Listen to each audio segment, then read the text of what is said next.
on this boat together, and you've been riding across the seas. Each of you have a different story to tell, a different reason why you're here. But for whatever reason or hand of fate, they've all pulled you together along this journey towards Outland, a place where there's just about you can find whatever you need.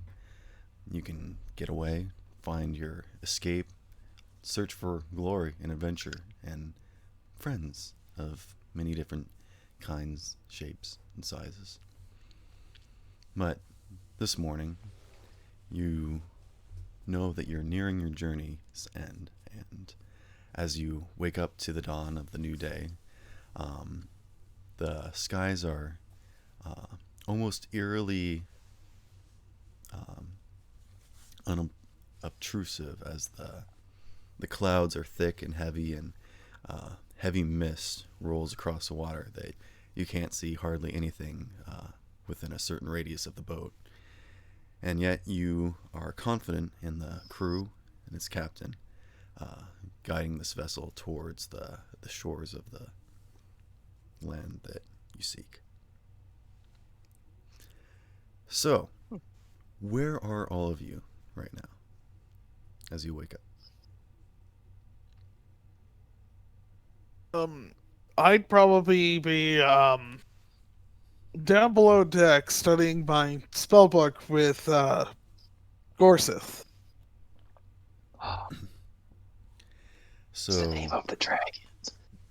paint me a little scene of what you're doing down there. We've got a small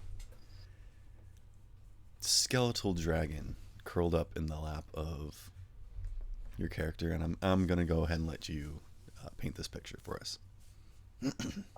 So I've got a small skeletal dragon in the lap of this half-elf, part drow, jet black hair, red eyes, wearing black robes with a gigantic scythe across its back.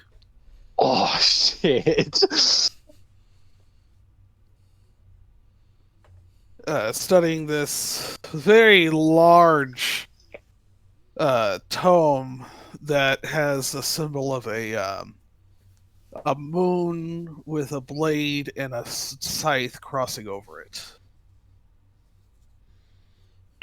And I would imagine that you are settled up in the hold somewhere amongst the storage and boxes and whatnot, just to get away from the rest of the crew and the residents that are riding aboard the ship. There are some modest living quarters on the below deck, but specifically the hold is the deepest part of the ship. I'd imagine the church didn't pay for very modest quarters, to be honest. Right.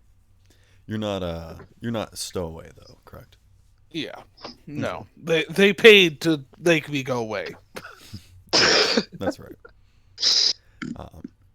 So as you sit alone, sort of enjoying the solitude and the silence, except for the gentle creaking of the boat and the washing of the waves as the boat moves through the waters, it's almost calming yet nauseating at the same time, and it's kind of hard to focus on the reading, but it's a nice distraction from the monotony of this trip. You don't see many people moving throughout the hold except for a few crew members that kind of don't really pay you much mind other than the occasional sidelong glance and moving stuff about. They don't really ask you any questions much. Mind their own business.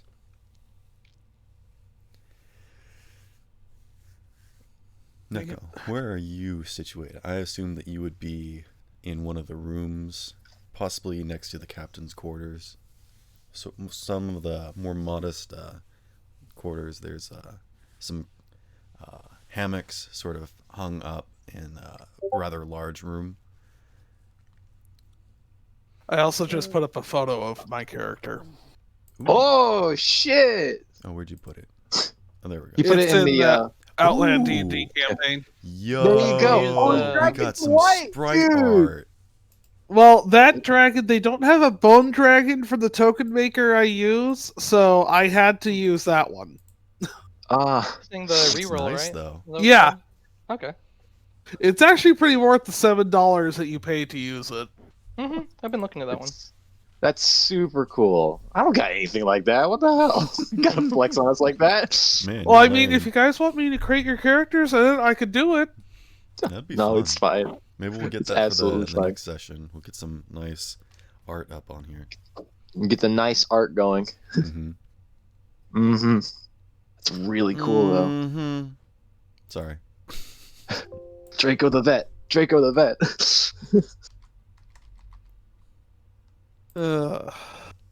No, crap. That was my alarm. Are you playing your DS? What is that? No, that's my cell phone. Am I too boring for you? No, that was my alarm because I was going to wake up at 9:30 instead of middle of the 8 o'clock. Okay. No, I believe you. Like- Fucking... All right. I can't. How I can't terrible would mimic it be it. if I was just passive aggressive this entire campaign? You said Game Boy, and I was just like, "Can I make like the Game Boy like sound effect on my piano?" I kind of like. That's all I can do. But like, that's all I got. All right, nobody cares. Continue. Okay. You tried and failed. Actually, roll roll a 1d6. A 1d6. Yeah. Okay. 3. Hmm. The DM will remember that. What? I just decided my death, guys. I literally just I signed my death warrant. You will die by Game Boy. All right, Neko. Neko, where are you on the ship? What are you up to? In my room, I guess, with my frog. I'm gonna like feed it. There's sort of like I don't know. a group room, like a just sort of a catch-all, just like for the passengers' room where they can sleep. Oh, we got more art. Oh yeah, that's her character. Yeah. I've seen this art. Yeah. Oh my god. Yee. Love it. Mm-hmm. Do love It when it wasn't colored, it kind of looked like Jester. it. It did look like Jester, didn't it? A little bit. A little bit. There was no horns. That was the No. difference. I think it's just the dress, but It's a anyways. cute dress. You're cute. Anyways, No, so Casual flirting. Oh, Anyway, God. continue. there is no casual flirting unless you're a bard, which I guess you are. So I'll roll persuasion. 12. Anyway. so you managed to say that she's cute without it sounding too weird. Like, okay. Okay. There we go. Also, I'm gonna allow most character interactions to be purely roleplay based. So if you are not convinced that someone's telling the truth or a lie, just be that as it be. If you want to make like an insight check to make sure they're lying or not, we can do that. But anyways, so what are you doing on this fine morning? You have just woken up, or perhaps you're sleeping in.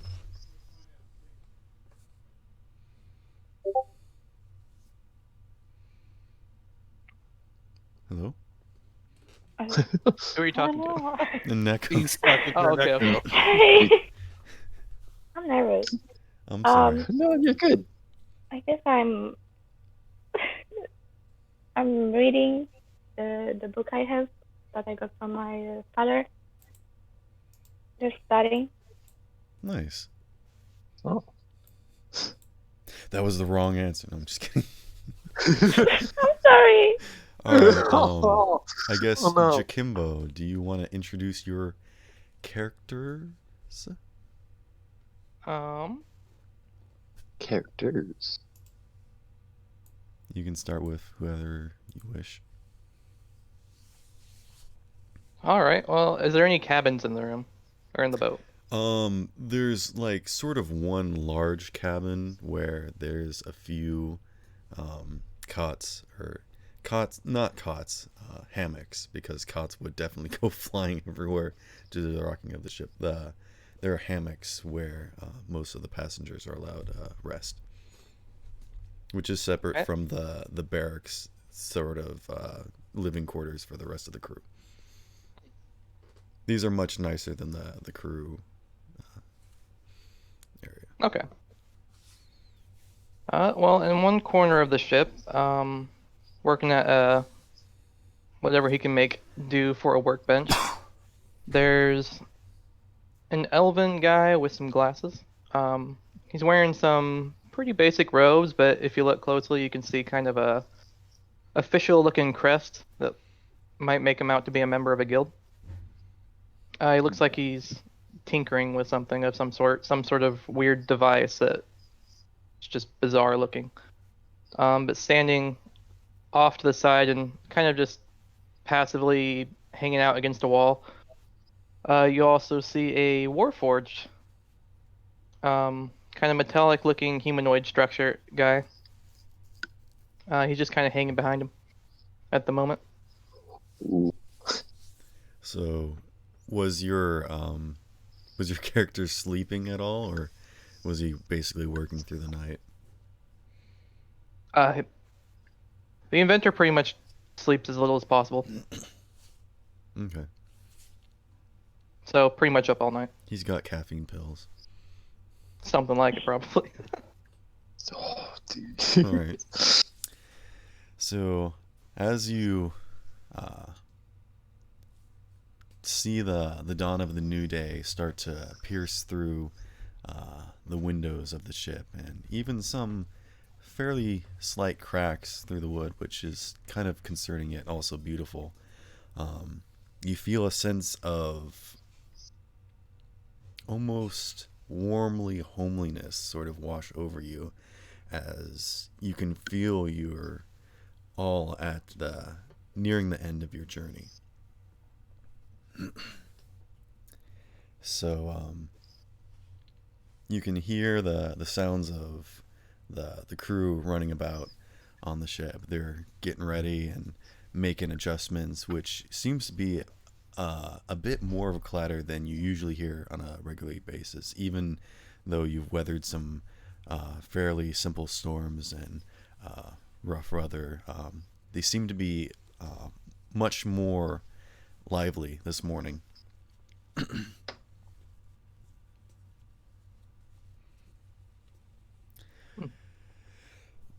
Ooh. Ugh.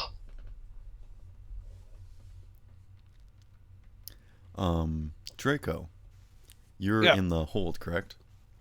Yeah, I'm in the hold Mm. somewhere that's, quiet. I want to check your passive perception real quick. Let me check it. I've got it It here. is- That's 16. It says 14. I don't know why Roll20 calculated it weird. That's weird.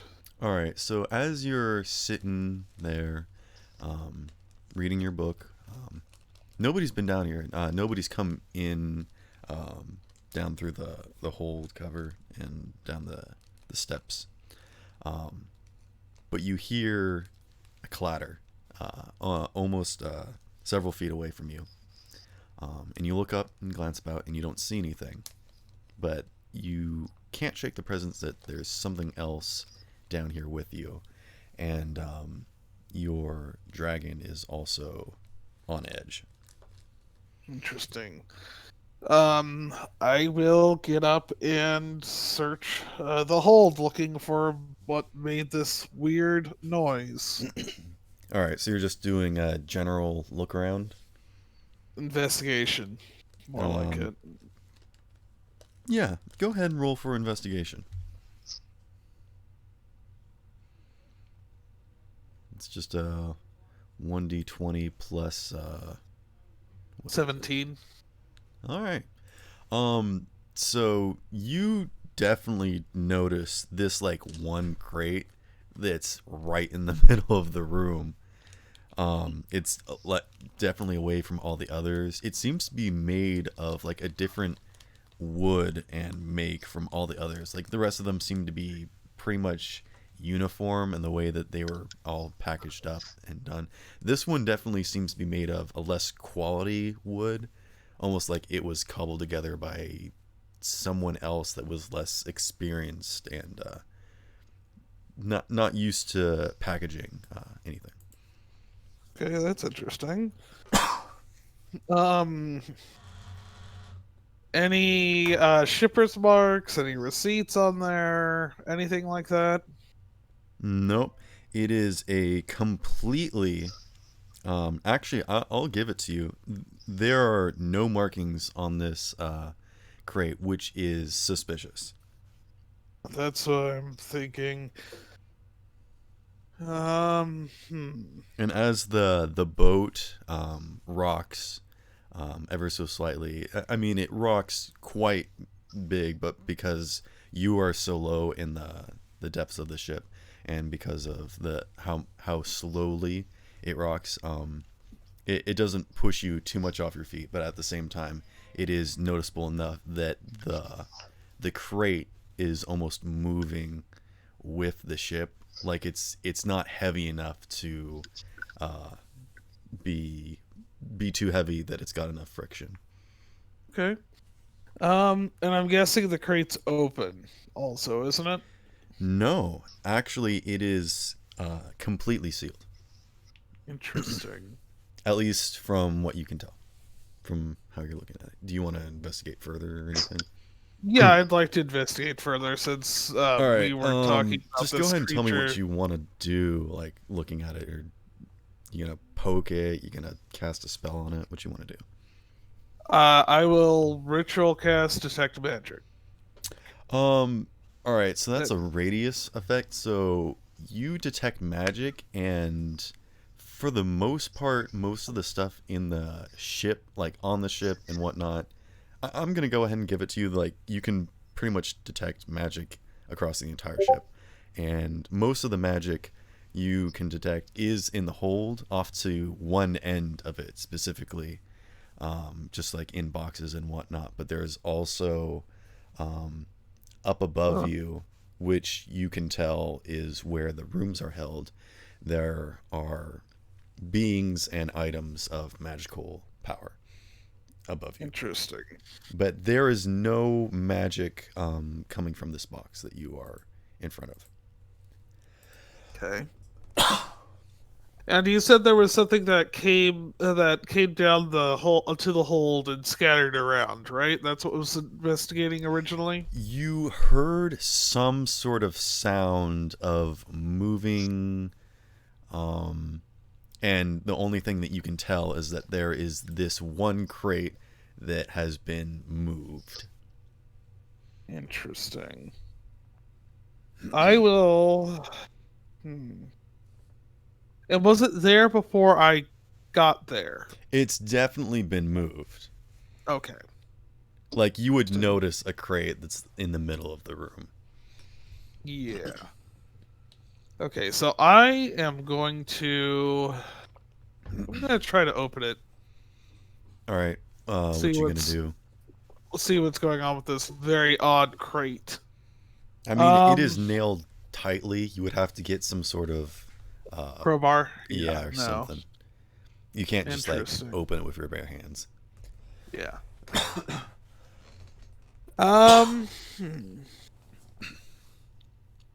And all you have on you is a scythe, right? Physically. I mean, books, but like. Let's see. Let me trying to check figure out. one thing here. Like I can see your spells list and your weapon, but I don't see anything else in your inventory. Yeah, Which no, makes there's sense, because probably most of your belongings, so to speak, are packed away. Well, the only thing else I have is an explorer's pack, and that's got nothing in it. Okay. So, let's see. Do find it odd that everything else has magic except for this, but that could So be easily while explained you're, that it has. I'm gonna throw something else at you. While you're sort of unpacking this mystery, mind the pun. You are just sort of standing, mulling this over, and the box raises up and starts moving towards the steps. Oh fuck no! Do you say that aloud? No, this is out of character. I had nothing, a gut feeling I know what the hell this is. I'm gonna put another box on top of it to make sure it doesn't move. So I'm gonna have you roll an investigation check and then a strength check to find a decent sized box that you think would be heavy enough but you could lift, and to also lift it up and over on top of this box. So I've got a 24 for the investigation. Alright, yeah, you find a good box that you think would fit right on top and possibly be heavy enough, but you know you're capable of lifting this. And a straight 20, not nat 20. It's just a nat. Yeah, I don't so know, you you see want- this moving yeah, it's box and 20. you ain't having any of its shit. And you just definitely pick up another box. You don't know what's in it. It might be full of books. And you just slam it right on top. And you hear, ow! Yeah, no. Not dealing with that. Can I No. identify hear what gentle this might sobbing. have been? And there was no magic on it, so it's definitely not transmutation. No. You get, give me an investigation check. This one's not going to be hard. 16. Yeah, okay. You can definitely tell that someone's inside this crate.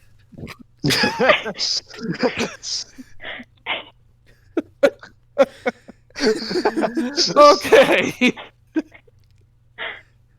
um.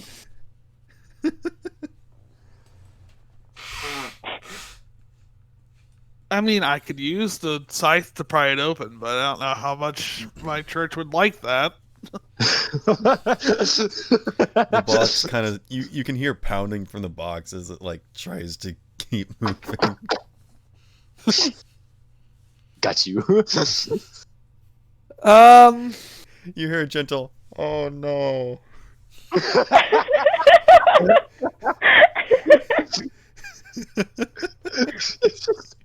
Well, now that the box is not moving, I'm gonna go get someone's attention from the crew. So you're gonna go up, and he's like, "Oh no, wait, no, please, please. We can talk about this. We can talk about this. No, totally, it's fine, it's fine." And I'm hearing this in character, I'm guessing. Yes, this is coming from Yes. inside the box. God.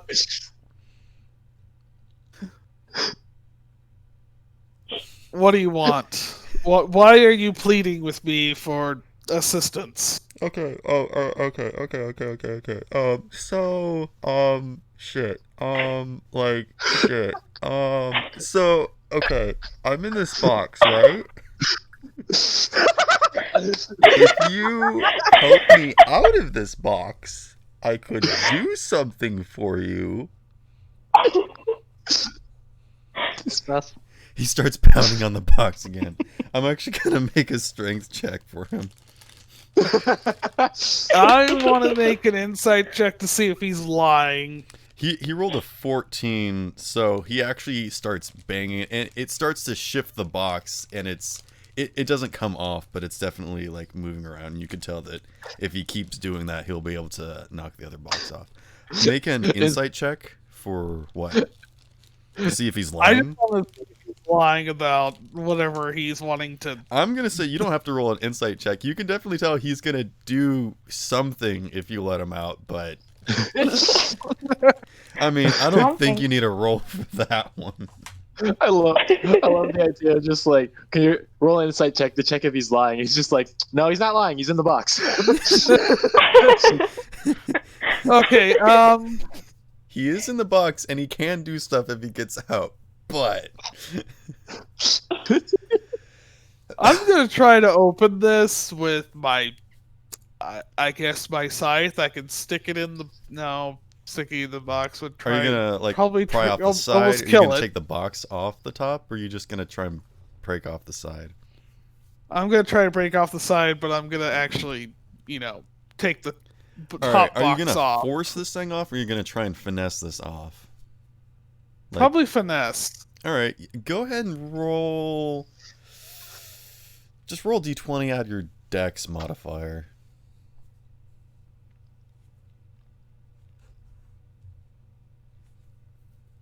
Plus 320.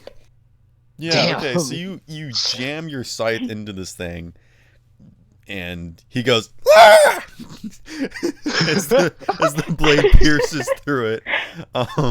And with one deft, you just like pop the side off, and inside you see the cowering form of a small male, and he's kind of wearing adventurer's clothes. They're kind of nice. Which is weird, but they're all very like matted and dirty. You can see like food crumbs on him. You can tell that he had like a very small food supply that definitely went like a long time ago. Which is weird. You've never seen him like moving around to get anything else, but you did hear from the crew that some food supplies have gone missing. Interesting. Well, that would explain that. It's like,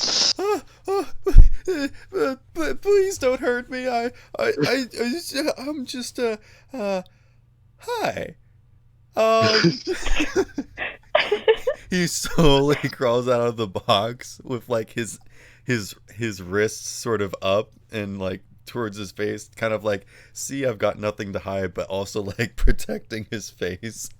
I mean, Gareth Thornton's there staring at him menacely, so I wouldn't imagine that he's scared. Okay, so I'm not gonna make you roll an intimidation check. He doesn't stand to his full height. He still kind of cowers, but he gets up out of the box. He's like, you would have no idea how cramped it is in there.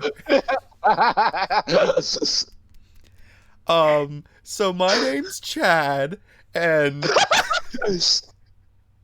I stowed away on this ship because, well, you know.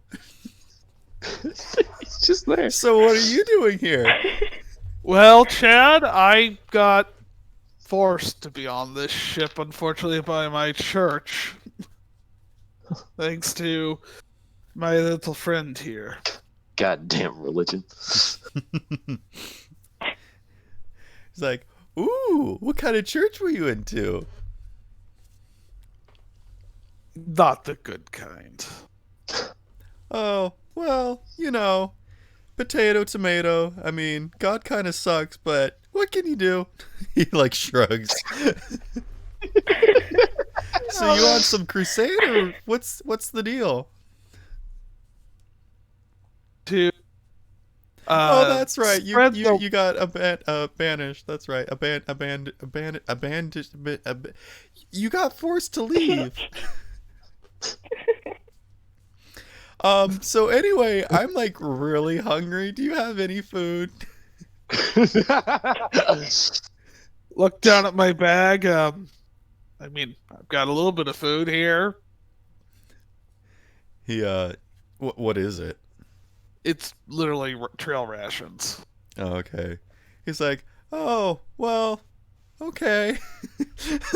He's like kind of disappointed, which is like really irritating. All He's the food I have readily available. I'm sorry. Oh, you don't have anything else. What about the food that the rest of the ship? I mean, that's not really been very good. I mean, not that I've stolen anything or anything, but you know, I mean, that's not quite. That's quite airline obvious. food. Am I That's something right? that's been done. Airlines. Interesting. Sea lion. What is this airline? No, I mean, I was just confused because you got like a flying dragon. I mean, why didn't you fly that instead of like going across the boat or something? I showed Chad. It's like this thing is tiny. What? There's no way I'm riding this thing. Well, I mean, it's a dragon, right? Dragons are magical and super powerful, right? I mean, I've never seen one before personally. I mean, I've seen picture drawings. I didn't realize they were this small, though. But I've heard they can do, like, awesome stuff, so I don't know. No. Well, Gearsorth here probably would not appreciate being ridden. My goodness. How does, I don't know how to pronounce his name. How does he Gearsorth. What? Gearsorth. Gearsorth. How does Gearsorth respond to these accusations? Oh, he's hissing. He doesn't like to be ridden. He's more respected. He likes to be respected more than being ridden like a horse. Can he talk? Oh, he can talk. He's just choosing not to. It's like, oh, it's okay, good kitty, and he like bends down and starts petting the dragon. He sits there and just froths with flames in the mouth. I'm no kitty. Oh, okay. He recoils like, that's some hairball. Okay, anyways. So what's your name? Roxy. Roxy? That's a cool name. Roxy, yes, sorry. Raxthi, sorry. Roxy. I tried to make a pronouncement for it. Roxie. Roxy. Alright, cool. That was out of character, sorry. Roxy, sorry. Roxanne. He starts singing. He just looks at this and I start pointing the scythe at him. He instantly shoots his hands up. He's like, I'm sorry. And he like trips over the box backwards and goes flying.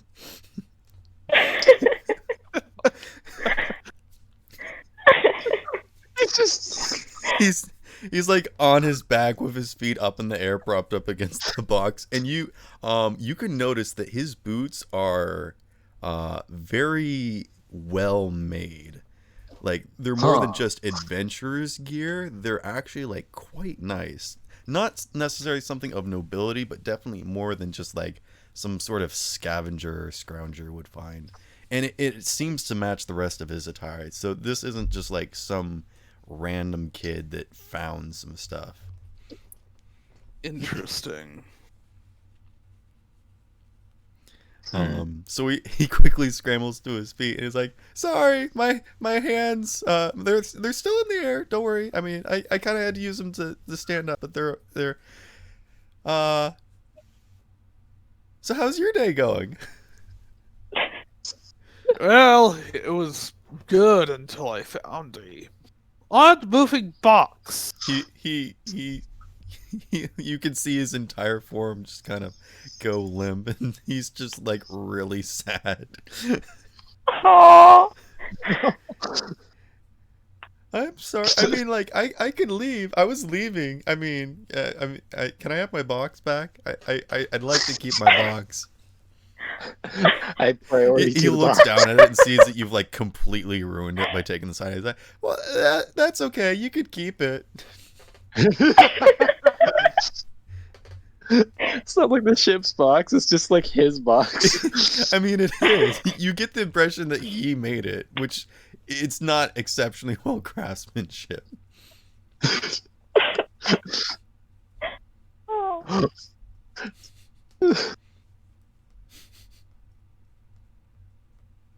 So It's like, well, if you climb back in, I could always just, push, I could tap it back in for you.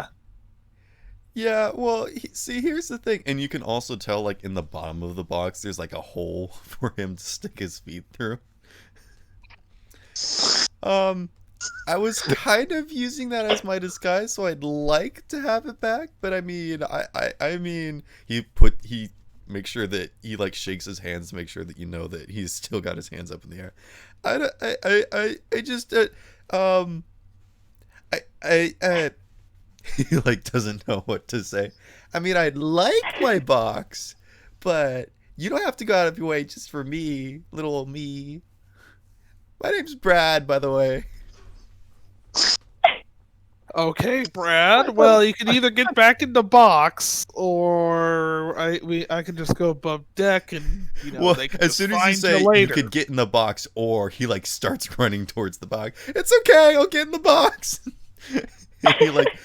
he like jumps into it and dives into it, and he has to scramble to like get himself back inside. Well, you stay in there so they don't find you. Starts working on putting back the side of the box on. Make Craft Sleight- checks are the thing, I yeah. know. Just roll 1d20 with your proficiency bonus. Nat 20. Alright, so as soon as he Dude, climbs into the box, you grab the piece of wood and just slam it back in. You're gonna roll high. God damn. These are Ow! literally my player-hating Thank you. dice, I swear. You hear him like yelp in pain as like some of the nails kind of hit him. But he's like, thank you. Alright. Like if no one else saw this. It's just, Yeah, absolutely. It's just like, Raxley. You Just, like, actually looking at the wonder mountain how box. no one has ever found him before. well, Like you how he's stay in the got- box, so no one else finds you. I will see you on the mainland, Brad. So, are you taking the box off the top? Yeah, I I'm was gonna say, taking the isn't it like a box off box? off the top and moving it back somewhere nonchalant so he wouldn't Okay. be found. Okay, thank you. I'm gonna go. And he like stands up and starts tiptoeing towards the steps. I'm just gonna go. Is that cool? Is that cool? Sure, be my guest. All right, Risk he your starts life. climbing the steps, which is quite a sight to see. It does not look physically possible. Like the physics of this thing does not look safe or comically possible. But he climbs the steps and heads up onto the main floor of the ship. What are the rest of y'all doing? That's true.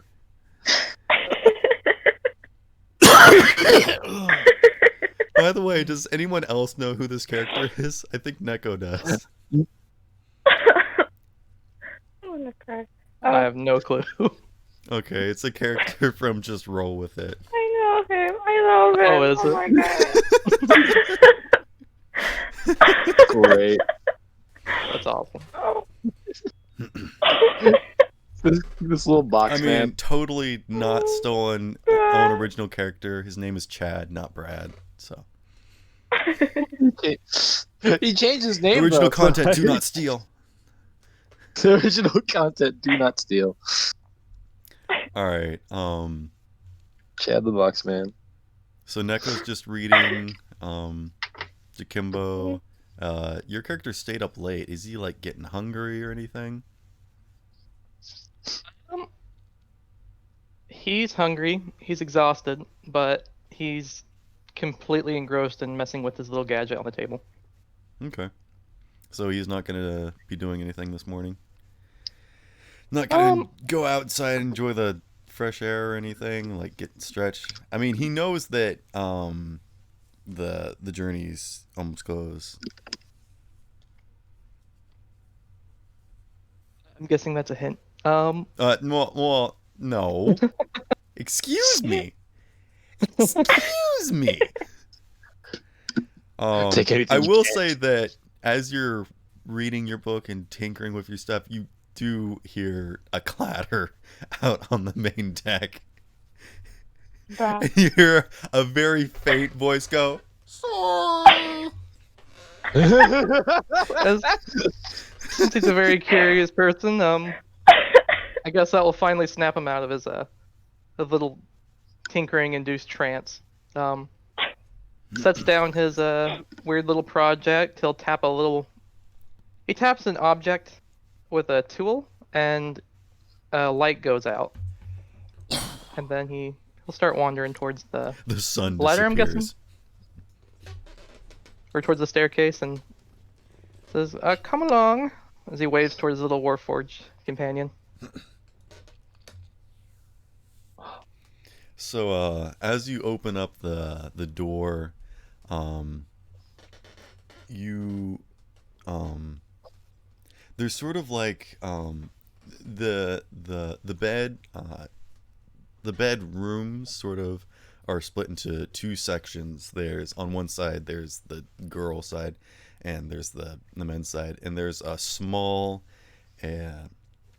hallway that leads back towards the aft of the ship, where the captain's quarters is. But you can follow this hallway out onto the main deck of the ship, which is flanked on either side by two sets of stairs. I don't know if anyone knows the actual structure of a ship, so I'm quickly describing this. In the very center of the deck of the ship, there is a very large wooden grate, I guess, which leads down into the hold of the ship, but it's several steps down. There's a raised area on the aft of the ship, which is the back.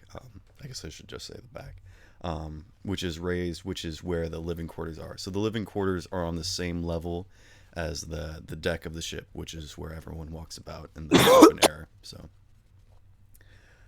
as you exit the room, I'm going to say the left side, so the port side, if you were on the ship looking forward where the front of the ship would be, the left side is where the men's side is, and the right side is the female side. So the starboard side is the female side.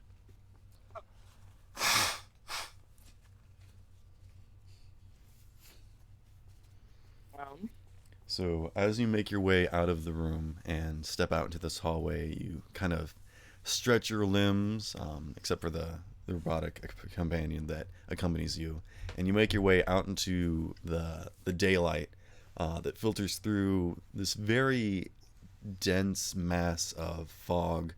But you can look up and you can see blue in the sky above you. It's just hard to see anything else. You can't even see a mile out in front of you because of how dense the cloud cover is. And he says,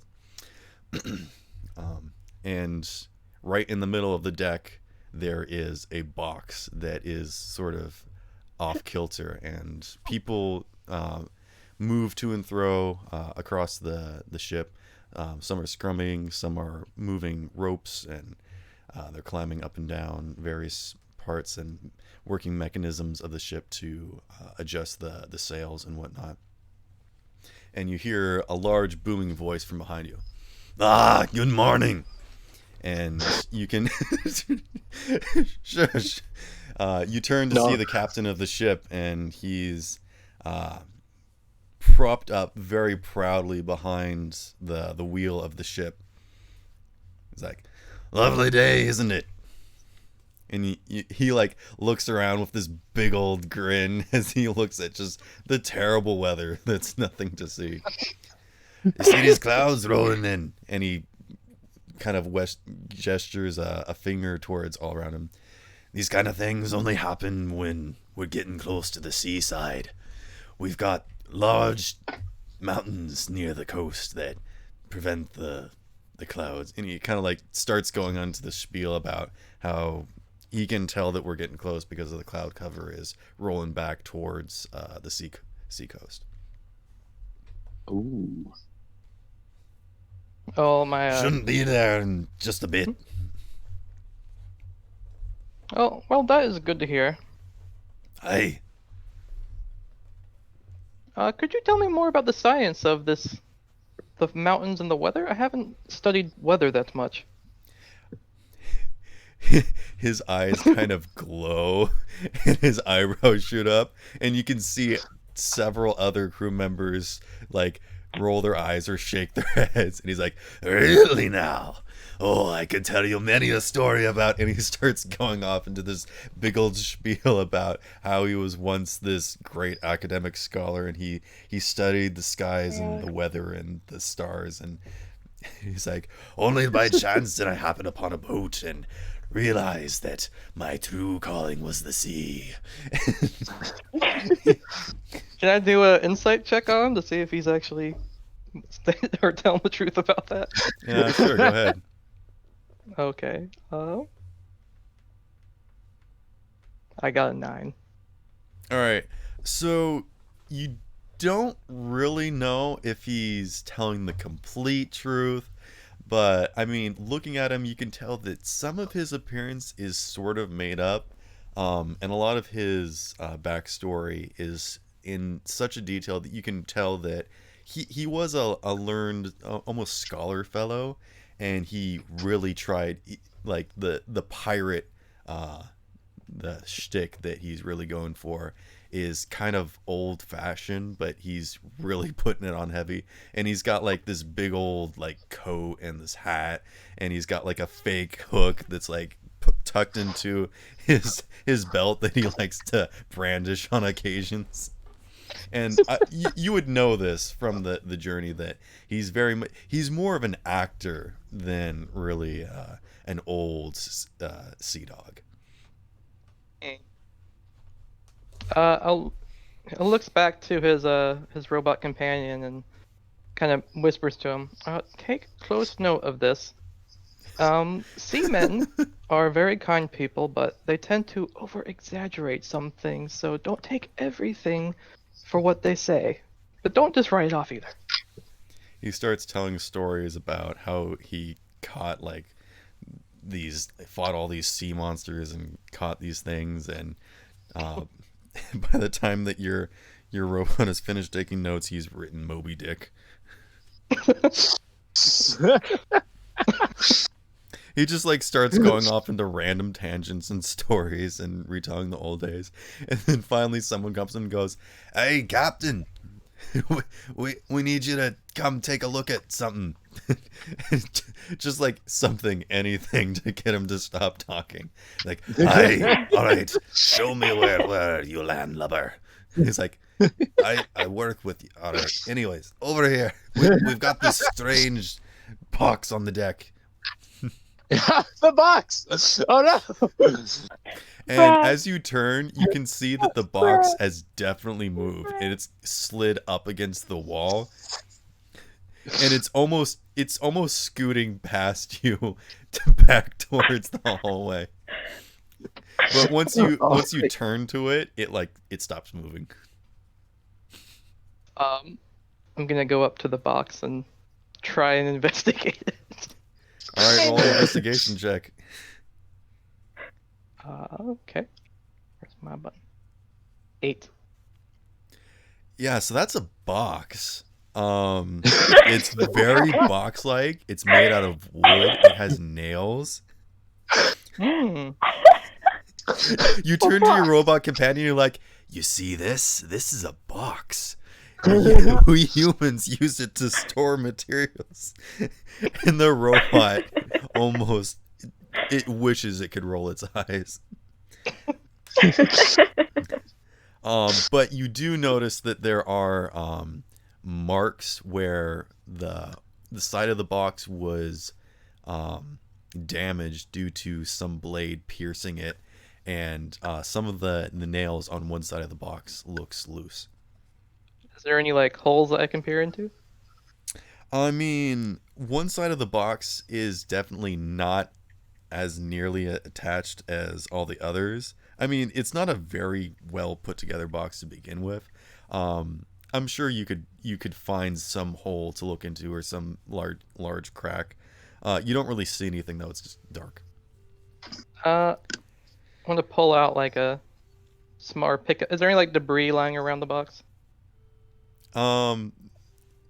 There are some weird food pieces, like trailing from the box that leads back down the holes.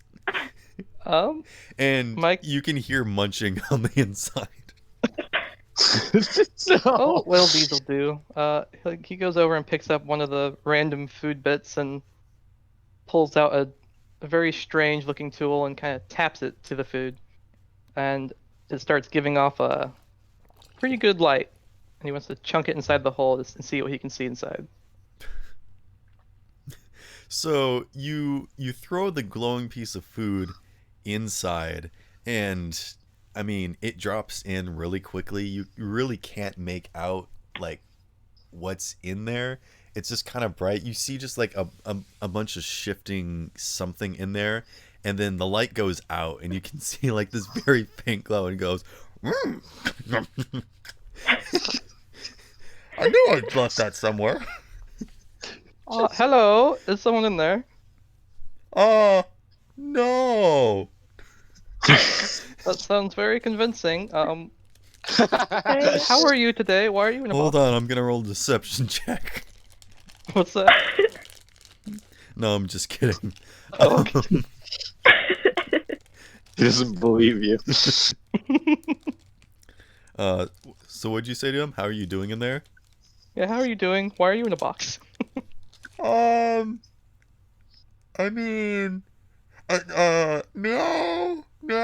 Did you get the budget package? I heard about these. Meow, right? Meow. Right?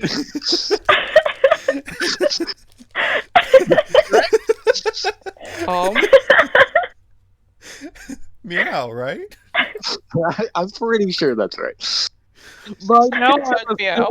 I'd be coming up on deck looking for the box, right? Wait, so you're coming up onto the deck? I'm looking for where the hell this Brad went. Okay, so you did follow him up the stairs onto the main deck. So Yeah. you lift up a hatch and you almost hit someone that's going past, and they're like, "Hey, watch it, buddy!" And he like kind of sloshes some water as he's moving buckets around. But you make it up on the deck pretty well, and in front of you, you don't even have to roll a survival check to see this literal breadcrumb trail leading to this box with this wizard fellow and a mechanical being standing next to it, and they are near the hallway that leads back towards the captain's cabin quarters and eating area.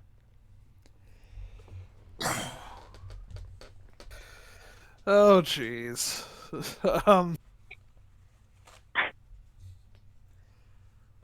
Sorry, sorry. I turned push to talk on for a moment while I was coughing really bad. Oh, You're good.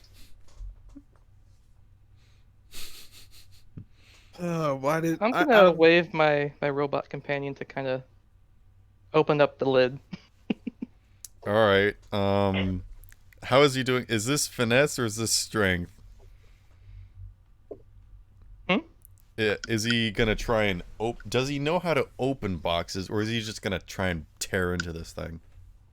Lock it. I'd say he knows how to open boxes. All right. Roll strength plus dexterity. He just punches right through the box Yeah, and that's he what I was pulls it out. hoping. The entire side of the box is on his arm now. Warforged smash. Smash. 19. Nice. Yeah. Okay. So he pulls out each of the nails individually, and the box kind of starts to disintegrate. And there in front of you is a small cowering form of Chad, excuse me. Why, hello there, sir. Why are you pretending to be a cat in a box? Well, because I'm like one of those feline people, and he like puts his hands up and motions them down like he's doing the paw thing.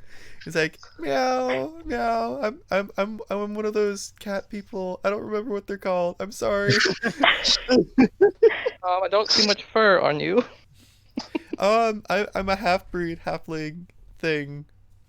One without the fur. You see one of the Never crew heard of such a members walk thing. past and be like, "Oi, Chad, you causing problems with the people?" It's like, no, it's fine. I'm just meeting new people. he Making gives him a I'm weird making stink eye. You can tell that Chad has definitely been found before, and they're just like okay with him because they know that he's not of any threat. I'm gonna go. I mean, that's fine. That's fine with everyone, right? He like looks around and like, everyone's fine. I suppose we're fine. Yes. He jumps to his feet. My name's Chad, and he thrusts his hand out that it actually like pokes you in the stomach. He's like, oh.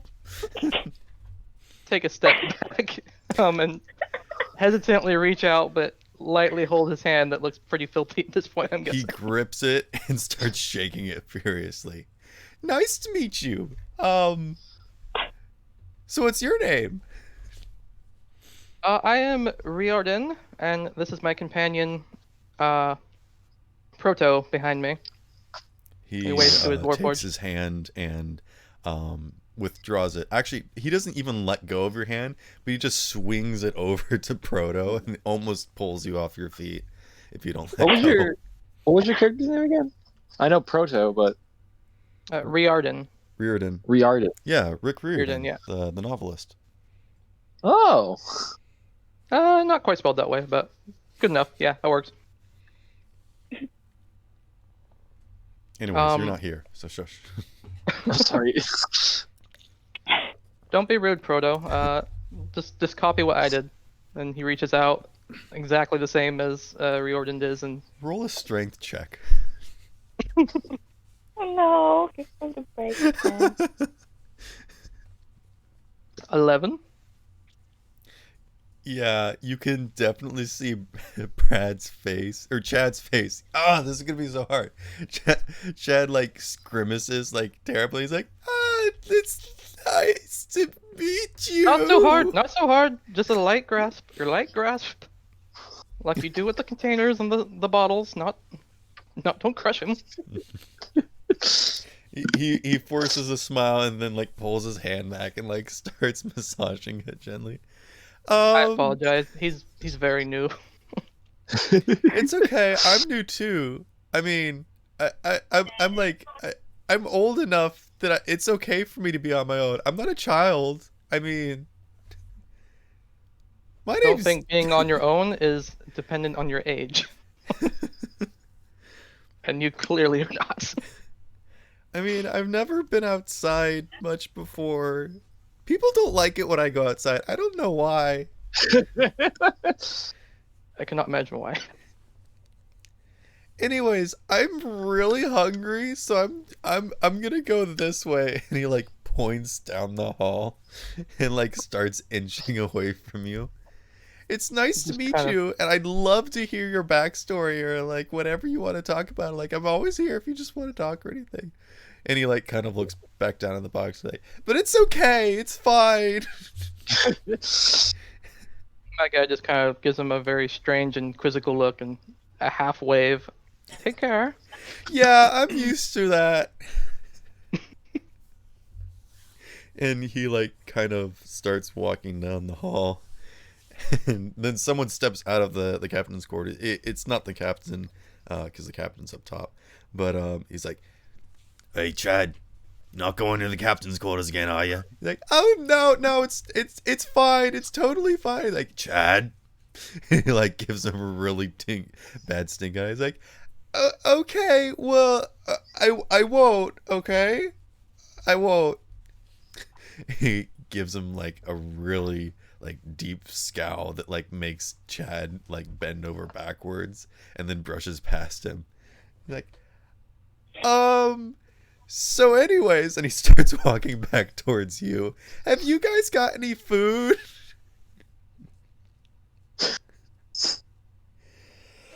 I believe I do.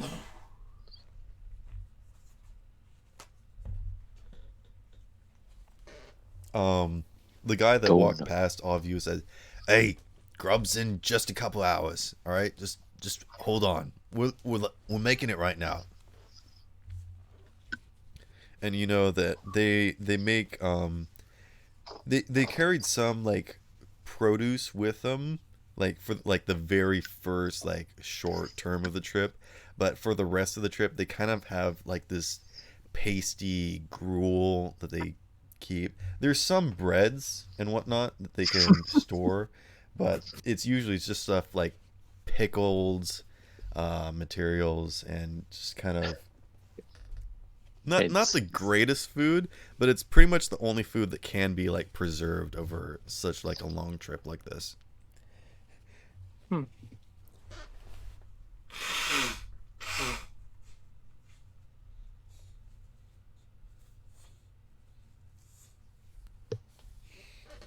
turn to Proto and make particular note of that character. We're gonna have a lot of discussions on how to interact with those types. Proto's eyes glow. Thought detected.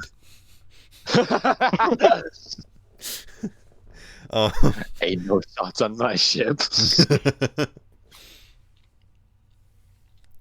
So, yeah. After a couple of hours of long-winded speeches from the captain and Chad literally talking off your ear, just like trying to get to know you better and kind of sharing some own stories of his that you can tell he's too stupid to lie, but at the same time doesn't necessarily all add up, that you're just really confused about how he got here, how he managed to survive this long by himself, and what he's doing here.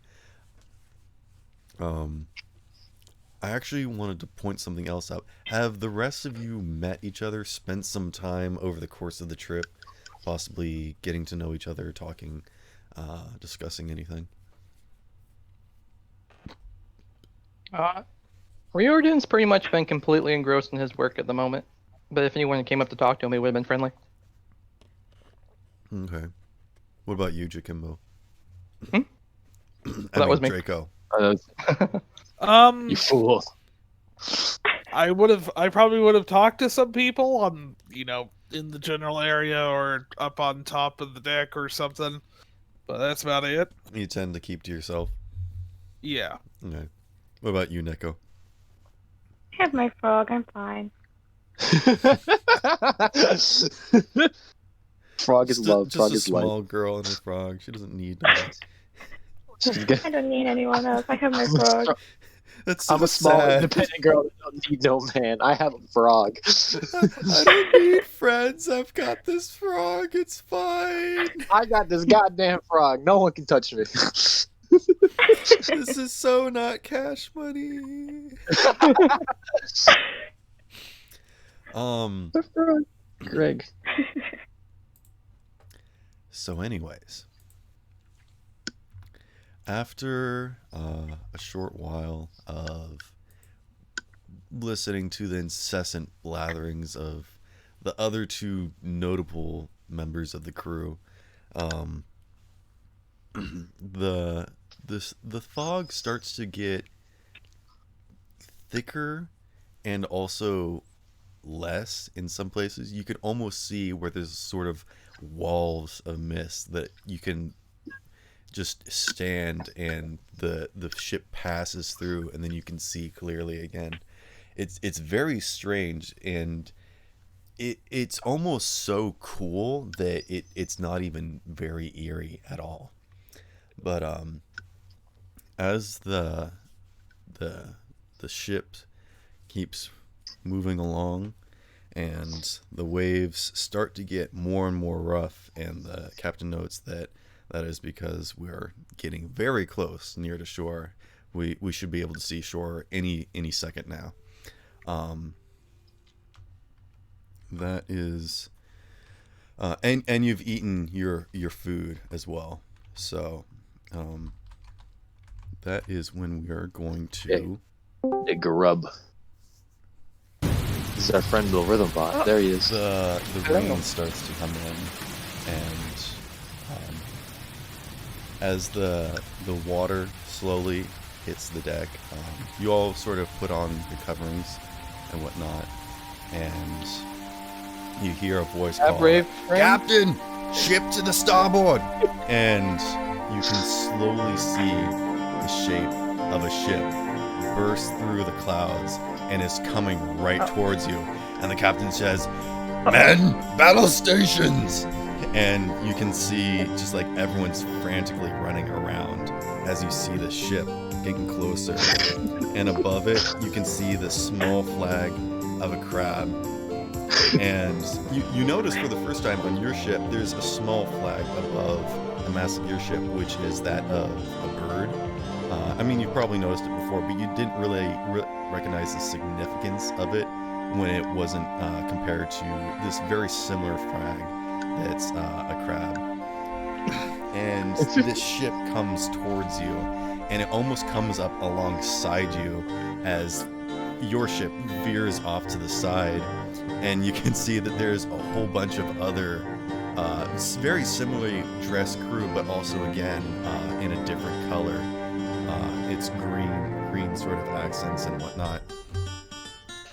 And they're all brandishing weapons and armaments. And you can see another very similarly dressed captain that yells back. He's like, "Oi! Strangler! You ready for a big old fight?" And the captain of your ship asks, "Hey, buddy! We've got passages aboard us. The more same! Have them join in on the fun." And the captain looks down at all you and he smiles big. "All right." I made these voices too similar. There you go. They're twins. They're twin brothers. One has like a Russian list. Capture the flag then. And he's like, "Yoy, that sounds fine to me." And so I need all of you to roll initiative. Ooh. Okay.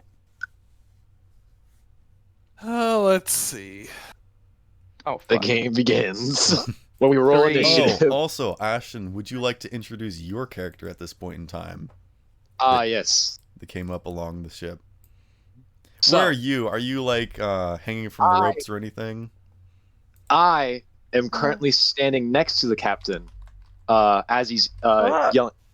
As he's currently yelling to his crew, to the other captain, and I'm standing next to him with my foot on one of the railings on the side of the helm, and I'm listening to them talk. I am wearing a mostly a white, kind of like a white long shirt that looks like a dress shirt, but it's like those like it has like those puffs at the end, you know. And I'm covered in leather armor and a vest that kind of looks more intrepid. I have ropes hanging up. I have ropes hanging on my sides. I have a large belt of utilities on me, and like decently tight enough pants. Not extremely tight, but it's there. And I'm wearing large boots that go up to my knees. I am what I look to be a female human that is very tan. The vest also has a hood attached to it, so it kind of looks like an Assassin's Creed 4 kind of situation. And I'm a very tan woman with brown hair, and my hair is currently in a ponytail to the back, and I'm sitting there listening to the captains discuss how this is going to be done.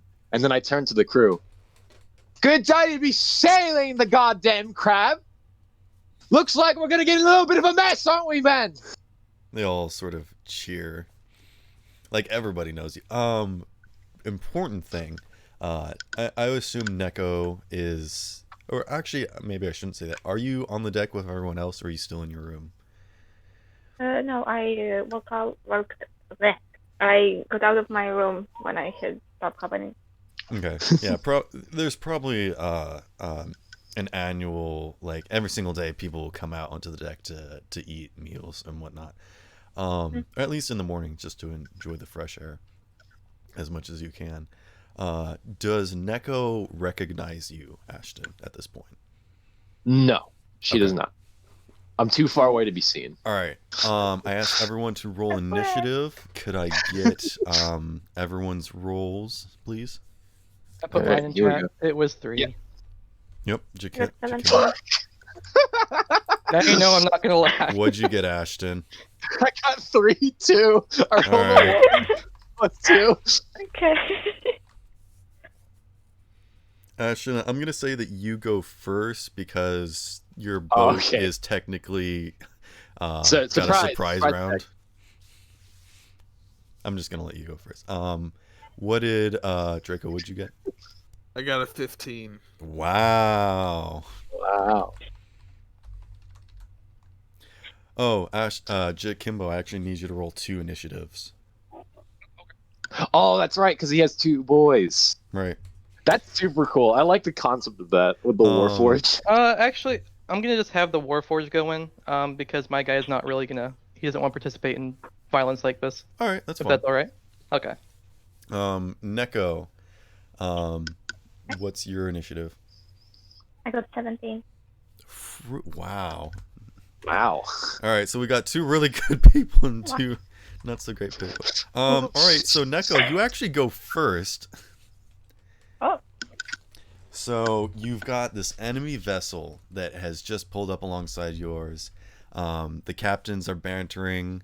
You can tell that this is basically some sort of rite that happens when boats come in. They kind of like to mess with each other and raid each other. And you heard the captain shout, "We'll settle it through capture of the flag." What would you like to do on your turn? There has not been any sort of boarding boards or ropes across the either of the ships yet. Okay, can I like go ask someone what it's about or something? Like a staff member? You can speak as a free action just at any point in time, even during other people's turns. Did you want to Okay. move? I'd say you're roughly about in the center of the deck. Did you want to move towards or away from the ship that's coming along the port side? Maybe like get closer to it to like check the people out or something. All right. So did you want to do anything? Did you want to ready an action, or are you just kind of asking what's going on and moving into a better position? I'm just asking. I don't want to do anything yet. You're not going to do anything? Okay, that's fine. Draco, you are next. Actually, before Draco, the captain on the other ship pulls out his cutlass and starts brandishing it.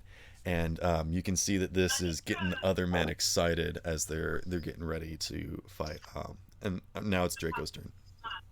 I mean, are we talking, are we talking knock the other people out or kill them? I mean, it is another pirate vessel that is raiding you. You don't really tell if it's for fun or if they're actually like trying to raid you. But I mean, people are brandishing their weapons, so. Okay.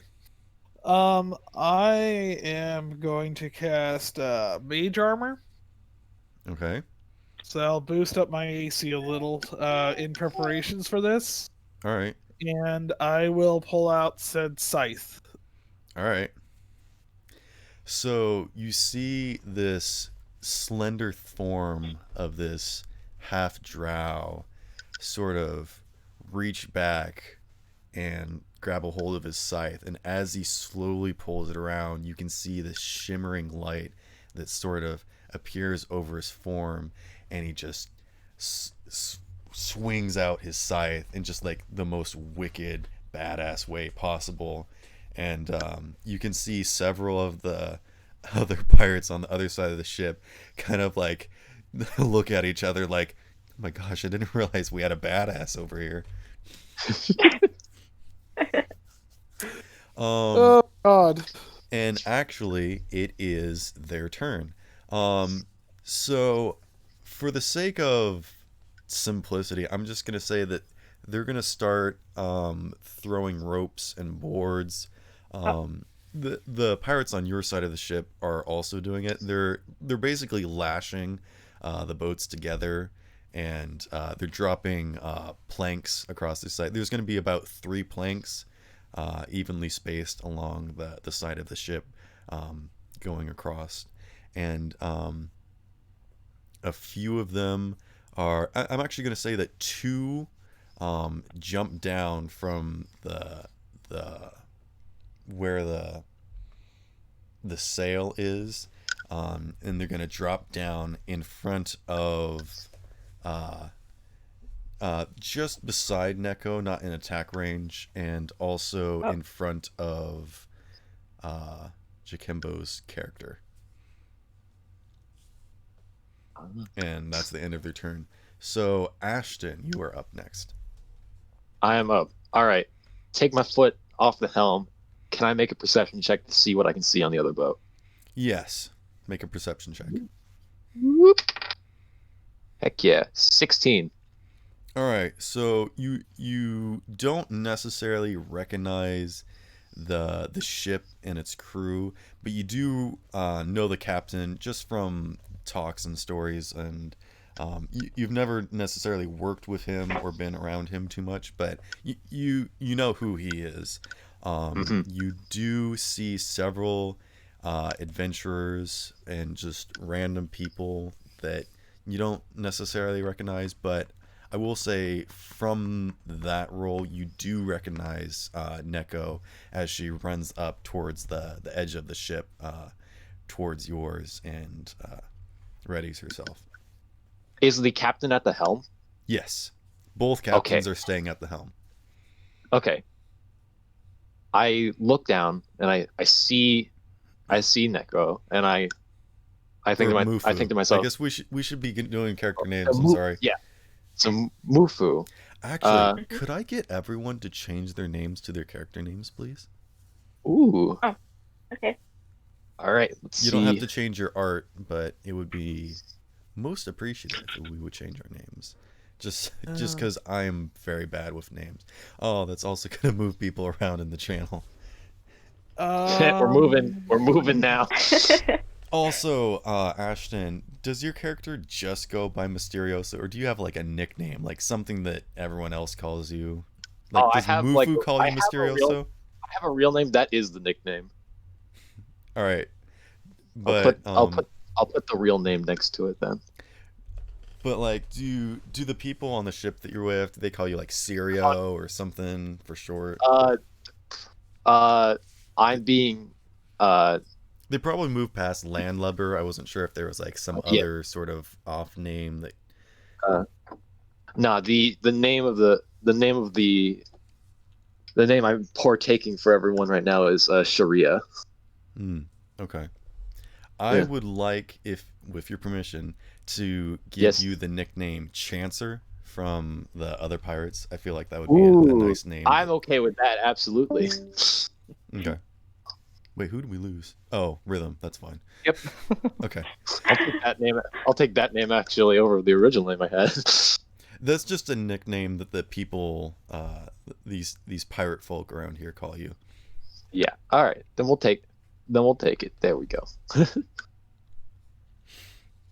All right. There it is. All right. So, what are you doing on your turn besides looking so fancy? I take a look. I see Mufu, and I think to myself, she's there. And I think to myself, sorry. I'm so sorry. I tried not to do that. No, it's fine. I clap my hands to dust off the woodworks that we've been working on the ship, and I move to one of the ropes, and I attempt to. I take out my dagger, and I cut the rope in order to swing to the helm to meet with the captain. All right, you're gonna swing across. I'm gonna swing across. I'm gonna make you roll a straight up D20 Sleight of hand. Sleight of hand. Yeah. Okay. Just so you know that if you fail this, I don't know what it is. 14. Yeah, okay. So you cut this rope, and you know your way around a ship. You're not just cutting any sort of random rope. And you start to fly up into the air, and you swing around, and you're almost towards the ship captain, and that's when the rope runs out and it pulls taut, and you swing. And you don't quite make it to the helm, but you start swinging past, and you can drop and fall onto the deck of the ship, or you're going to swing back and land back on your ship. All right, I'll drop to the deck then. All right, make an athletics check. Oh boy. You're trying some serious stuff, Chancer. I roll a nat 1. All right, so 4 is 5. Captain Jack Sparrow stands up across the helm. He grabs the captain of your ship, goes, "Hey, Chancer, what you doing?" And then you're gone, and you start swinging through the air. You look awesome. Actually, make a performance check. All right. Come on, you get it. You can do. Don't fuck me on this one. 16. All right, everyone looks up and sees this spectacular, just like awe-inspiring form of this like swashbuckler, just perfect image as he swings through the air, and as he lets go of the rope and like brandishes his weapon, he's like, and then he lands right on the side of the ship, right in front of Mufu, and just like absolutely belly flops on the railing. I need you to take 1d4 physical damage. 1d4? Yeah. Do I roll? No. Where the fuck is my d4? I can roll it for you if you need. Please do. Please roll. Okay. That's 4. That's 4. Oh my god. So I take 4 damage? You take 4 damage, and you are directly in front of Mufu. Oh my god. No. I land. Fuck! Ah! So I need to work Mufu, on that. this amazing person lands in front of you and just go, "Fuck!" God damn it! Fuck! And I looked so cool too. I know. I was very close. Hi! Are you on my side? No. You're not? No. Well, do you mind, She definitely thinks you're an enemy. I'm gonna like do you mind push not him. attacking me for a couple seconds? This one really hit me hard. Oh, fuck. I You stand like up. kind of Oh, hold can your I not- side, and you're just like, "Hold on, just a minute." Oh. Am I prone? Am I prone, or like can I just like stand up? I'm Actually, gonna for say my that since you are I on the railing, my action. I will I- allow you to stand prone or Yeah. stand up, but you are gonna be Yeah. on the outside of the ship, so Yeah. you're gonna have to climb back inside the railing. So your movement's gonna be halved, and you're gonna have to make an athletics check to get on the ship at the start of your turn. Okay. Okay, so I'm like on the outside of the ship in a sense. Basically, you've got your hands Basically. on the railing, but you've got your Yeah. feet stuck inside. Yeah. Yeah, okay, I get you. So, So you're And fine. then- You could attack from there, but I think you want to get inside the railing. yeah. Jakimbo, it is your turn. Okay, so I'm still standing near that box, right? Yes. Okay. And you said there's 2 guys next to me or near me? There's 2 people near the railing of the ship. One's to the. I'm assuming everyone is facing the port side where the other ship is. So there is one pirate to the right of Mufu, and there's one to the left, and the left one is closer to the group of people where you are in. And he looks like he sprained his ankle, but he's trying to act tough. He's like kind of Uh, grinning and grimacing at the same time. It's not very Oh intimidating. no. Well, Riordan would like to climb into said box and kind of peek over the edge. I mean, the box is pretty much disassembled at this point. Oh, it's completely crushed. I will allow him to duck inside the cabins. Basically, go down the hallway towards where the rooms are. Nah, he wants to watch. He wants to watch. Yeah, He he's gonna must back walk. up and kind of crouch somewhere behind Proto Okay. and pull a little notepad out and just observe. Proto is gonna go ahead and take up a kind of a fighting stance. His hands are gonna start glowing with like electricity and crackling as he readies an action with shocking grasp. If that is all right. Ooh. And, all right. Nice. I mean, if He's anyone about to gets throw near him or his hands. master, he's gonna yeah, he'll punch him with some electrics. But basically, he's readying an action. Yes, he's readying up shocking grasp. If anyone the trigger is if anyone gets near him or Right. Riordan behind him. Right. Mm. It's not like patient defense or anything, though. Mm, It's just haven't readying heard of that. action action when target Yeah. gets in range. Yep, pretty much. At this point, it is Chad's turn. Chad is on here. Oh fuck. He's in the initiative. Chad's like, "Oh my gosh, are you okay?" And he runs up to Mufu, and it's like, he's like looking at you. That no, looks I'm like fine, it thank you. hurts, and he's got like this face like, it "Ooh, does." ooh." It really does hurt. Yes. Fuck. He's gonna cast healing word on you. Oh yeah. Heck yeah. You are healed for 1 point of damage. That's Yeah! a crit fail. Thanks. He's like, "Are you okay?" And he just kind of like puts a hand on you. There, it's okay. Thanks, I You're guess. really cool, by the way. Thank you. Oh my. You're like, "Oh, yeah, thank you. Okay. Yeah, thank you. Is my jewelry damaged by any means? No, you look fabulous. Thank goodness. I checked my earring to make sure it's there. Make an investigation check. Okay. Whoop. 9, I think. Yes, 9.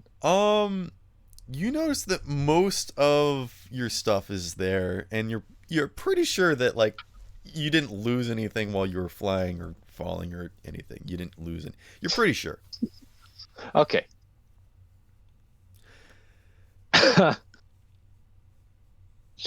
Let's continue. Fuck. What's your passive Still perception, by the way? My passive perception is 12.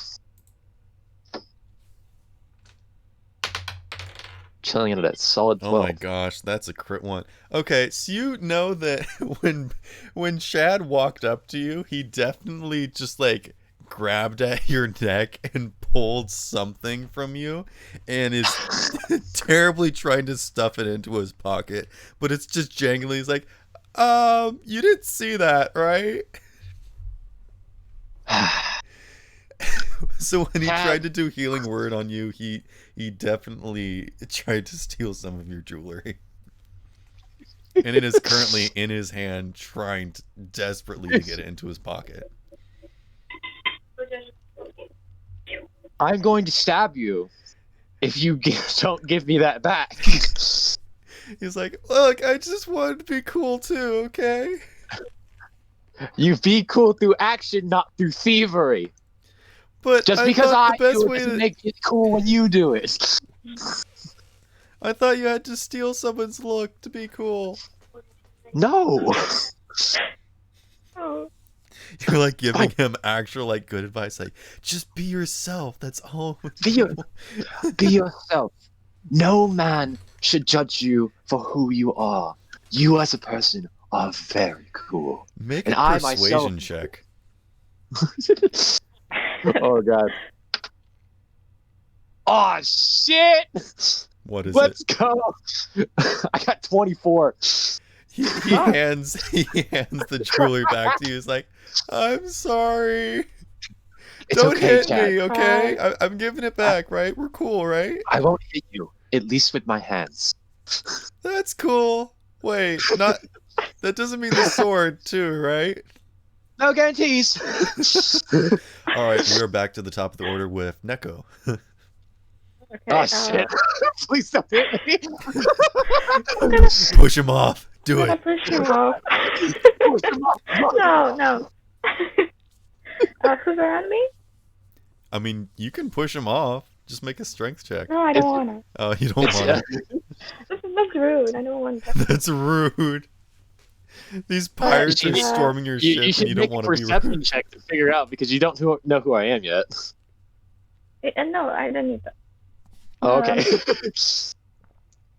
I Persuasive wanna enough. maybe spill. I have oil of slipperiness. I wanna spill that like in front of me You want to what? or around me. I didn't quite catch that.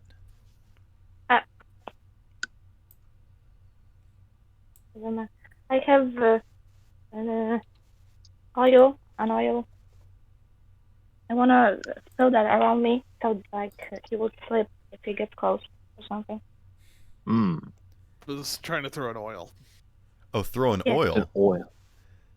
Okay, Mhm. where is she throwing it? Around me. Around Like, her. in She's front of throwing me? the oil around her. Like spilling it. I don't know. All right. Yeah. What's it called? I'm looking at your equipment. I only have one oil. One oil. Oil of slipperiness. I see. Oh, there. Oil of slipperiness. Okay.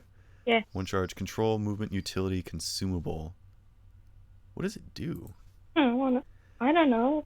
This It's- sticky black unguent is thick Yeah. and heavy in the container, but it flows quickly when poured. The oil can cover a medium or small creature, along with the equipment it's wearing and carrying. One additional vial is required for each Oh size my god, of can I medium. put him on fire? Applying the oil takes 10 minutes.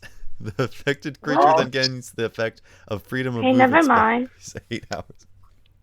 She's like, hey, I got some essential oils. Just hold on a minute. I So you want some could- soft skin. We can go to a spa.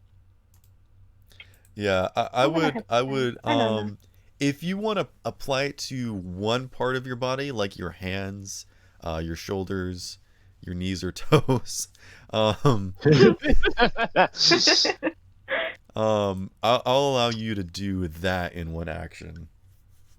No, I'm gonna do something else. Give me a second. Okay. Oh my god, can I throw my book at him? You're gonna throw your book? I mean, you could just take your Yeah. book and whack him. Oh, okay, let's do that. I want to He's smack right in him. front of you. You don't have to throw it. You can. All right. Roll a strength check. Yeah, just your basic strength modifier. No proficiency bonus. Okay. 14. Does Was that 14? hit your AC? My AC is 13. All right. Roll 1d6. Oh shit. Oh shit. It's a heavy book. It's a Yep. hefty book.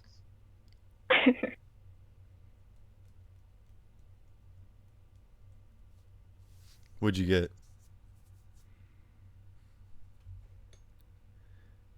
You must roll the d6 I mean, I can To roll hit it me. if you want. in the face with a book. Did you want to roll, Mufu, or do you want me to roll?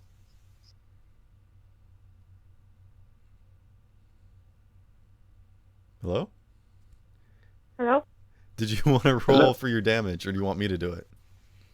It's a 4. It's a Oh, you- 4? a Jesus 4. Christ. That's what I rolled too. Ah, Jesus. I'm just getting battered. Yeah, okay, so she does not like your face, and she just takes this book and just two hands it and slams it right down on your noggin. I'm gonna need you to make an athletics check to stay holding on to the railing. I'm going to fall. Oh, I better not fucking fall. It's like 15. Yeah, you're fine. Okay. Jesus Christ! God damn it. Ow! So the captain yells, your captain yells to you like, "Oi, Jansen, what you doing?" I'm in a little bit of a situation, thank you! So it's the captain's turn of your ship, the ship that everyone's currently on, and he goes, "All right, everyone, give them no quarter." And I cannot nail down this accent. And he pulls out a pistol, and he's going to attempt to make a ranged attack at the other captain. Oh shit! Friendly Which game. misses, and the other captain goes, "Oi, what you doing? I thought this was friendly banter." And he like pulls out his gun, and now he's gonna make a ranged attack. The captains move simultaneously. They just shoot at each other and keep missing. Yeah, so this one hits, and it like shoots. Let's see. So I fired again, and then I missed, and then I missed again. This one shoots him right in the hook that's on his belt, and it like sinks into his thigh, and he's just like and he like kind of starts to lean and pulls on the wheel, which causes the entire boat to sort of shift. But they're also like lashed to another boat, so you're definitely off course now a little bit, but there really hasn't been that much rocking.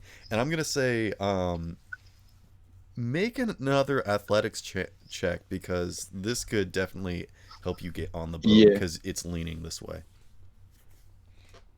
Sweet. 20. Yeah, okay, so you take advantage of this and you hop right up onto the boat. Or do you want to be on the railing? On the boat or the railing? I'd like to be on the boat. Okay, you can stand on the boat. I wasn't sure. Yeah, I mean, you're Chancer. If you want to stand on the railing and still look cool. Yeah, no, absolutely. But I'm gonna get on the boat, because I also just got hit in the face with a book. All right. Actually, I think Mufu and Chad get an opportunity attack. Oh God! All right. Can I throw Chad at him? What do you want to do? Throw Chad. You want to throw Chad? Can I do that? Okay. So you grab Chad by the arm, and it's like, "Wait, what are you?" And he's like, You're going to fly now. What? Be a bird. You go, Chad. What would you register this as an unusual weapon? Like, oh God. Jeez. Wait, what am I looking at? Huh? I thought you said to look at a game chat. I don't know. No. So what are you doing to Chad once you grab him? What's this team attack you're doing? I pick him up and like say that he's going to fly now. He can be a bird. He can be free. And then I throw him. Wait, where are you throwing him? Still at me. Yeah. Off the boat? Wait, what? No, she's taking him and literally directly throwing him at me. Oh, okay. Yeah. Roll a strength check? Okay. I swear if she rolls on that 20. It's a 10. Yeah, okay. So you grab Chad, and he's not really willing. He was not, but he's like, "I was not informed of this plan." And you like start to whip him around. He's just kind of running circles around you as you like hold him at arm's length. And then you let go, and he stumbles and falls over into Mysterio. So I'm gonna need you to make an athletics save. Me? Yes. Oh my god. Chad has run into your kneecaps. He is prone, but I'm gonna see if you're prone too. It's 11. You know what? I'm gonna roll a d20. That's a 17. All right, so Chad and you are both just on the floor entangled together, and I'm gonna say that prohibits Chad from having an opportunity attack. He's like, That was pretty "Oh, creative. hello, come here often." Oh, for me? Jeez. Do I get an opportunity attack on Chad? No. Is that what it is? No, don't Oh, hurt shit. him. All right, it's Draco's Yes, turn.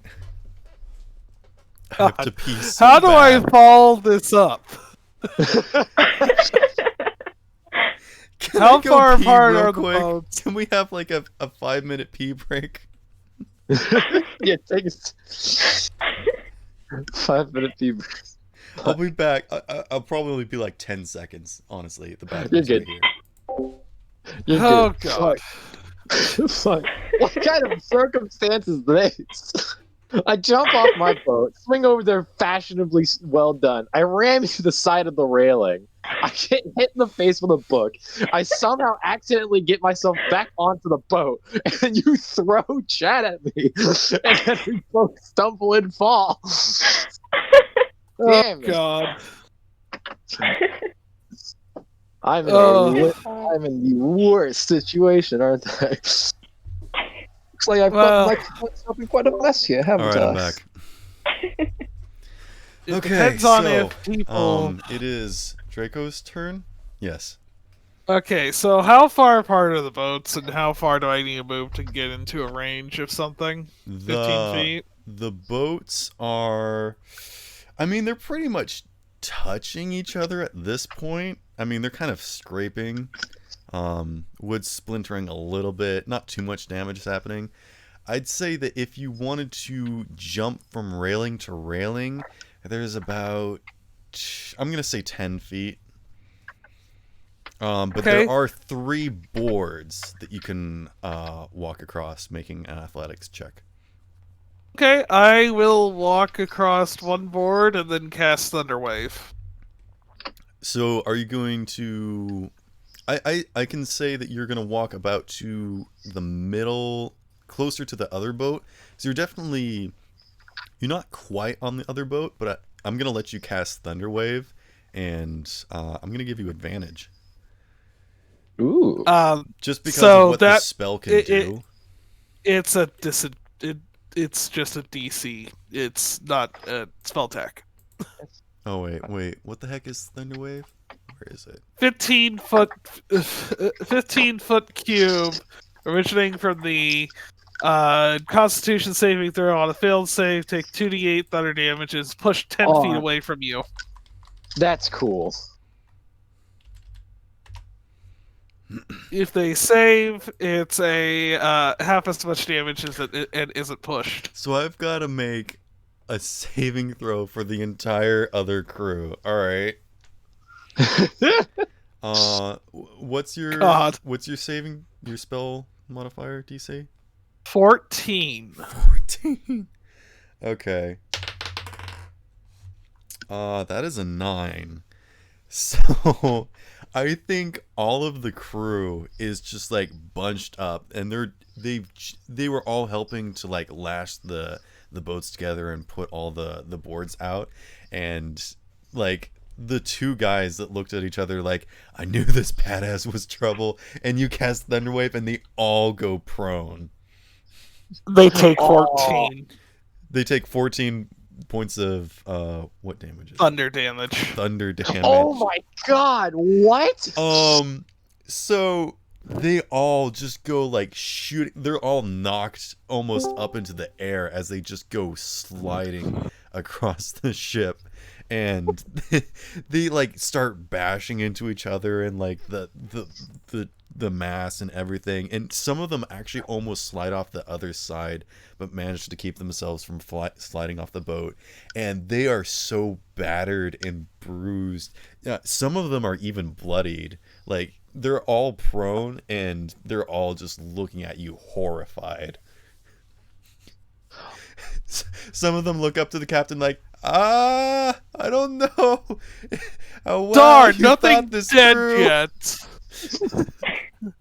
Darn, nothing dead yet, so I can't just get making a use of the bodies. Yeah. Oh, he's going for kills. I better stay away from that guy. And at this point, that one fighter that was close to Proto looks back and he's like, and he doesn't know what to do, and he slashes actually he's gonna take the opportunity, or no, the attack that Proto was gonna do. So Proto casts Shocking Grasp on this one other poor pirate that's on your boat. What does Shocking Grasp do again? I'm gonna look it up. So, melee attack roll, or melee spell attack, and then it does 1d8 damage if it hits.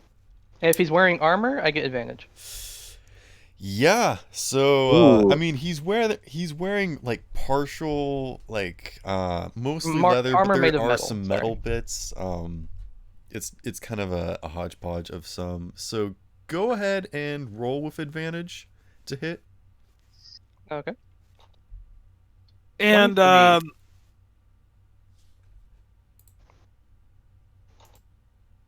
Yeah, one was 23, the other one was 10. So I'm glad with the 23. Yeah, that hits. So he is so confused. He's kind of bumbling about at this point, and you just stretch out a hand like, "Stop, citizen," and he just gets electrified. Oh. How much damage is 1d8 lightning damage? Is that plus anything? 8. No, just 1d8. All right, you want to roll it, or you want me to roll it? Oh, I did. Okay, what'd you get? 8. Oh my! Yeah, I know. you fry this guy, and he just stands there like a smoking pile, and then he falls on his face. Oh. quick question Hope for he's not you, dead. GM. Yes. Was there anyone dead? No, other than nobody that guy? is dead yet. Thankfully. Oh, so he's just on the ground. He Taser, is basically. unmoving. Oh god. He is not unconscious, and he is not dead, but he does not like where he's sitting right now. We are getting in a bad situation. That other pirate that was near Mufu and just saw their best pirate, Chancer, get taken down by this girl swinging this random guy. He's like, he actually jumps off the boat into the water. Excuse me, Mom. Can I see this? Do I see him do this? Yes. Well, I see him do this. On... Fuck. I really had to get that bad, didn't I? All right.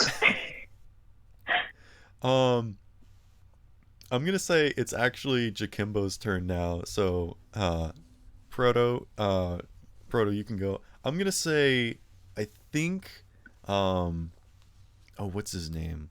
Reardon. I think he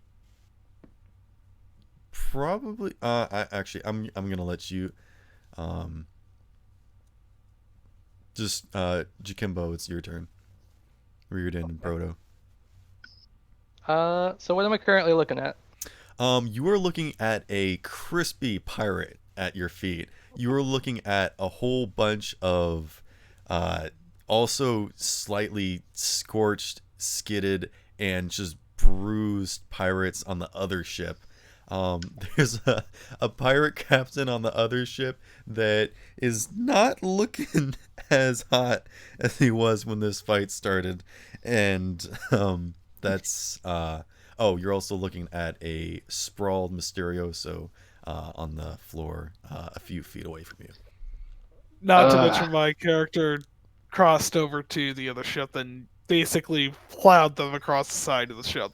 Yeah, you are literally perfectly anime, just like Level the one. wind's whipping through your Level hair, your cloak is floating, you've got your scythe and it's gleaming against the moonlight, or the sunlight, excuse me. Oh, and sunlight. You just Yes. did like the powerful badass ultimate move, and you just look back at everyone else like, I'm too powerful. I mean, I could have lit the boat on fire. I mean, that would be very ironic to watch a boat burn in the middle of the ocean. That was option 2. That was plan B. That was plan B. Luckily for all of you, plan A is enough. Alright, so what you doing? You've just fried a guy. Everyone else is also pretty much fried on the other ship. The only one left is either the captain, that's all the way on the helm on the other ship, or the mysterious pirate that's enthralled with Chad on the floor in the middle. Mysterioso came from the other ship, right? Just making sure that's the right one I'm thinking about. Yes. Yes. You know he's a villain, so to speak. Oh my god. I mean, He starts rubbing his hands together as lightning crackles between them. Oh shit. Well, what do we have here? Oh no. let me see. You gonna play the role as the harmacist? Harvest. Oh no. Clear. Zap. Yeah.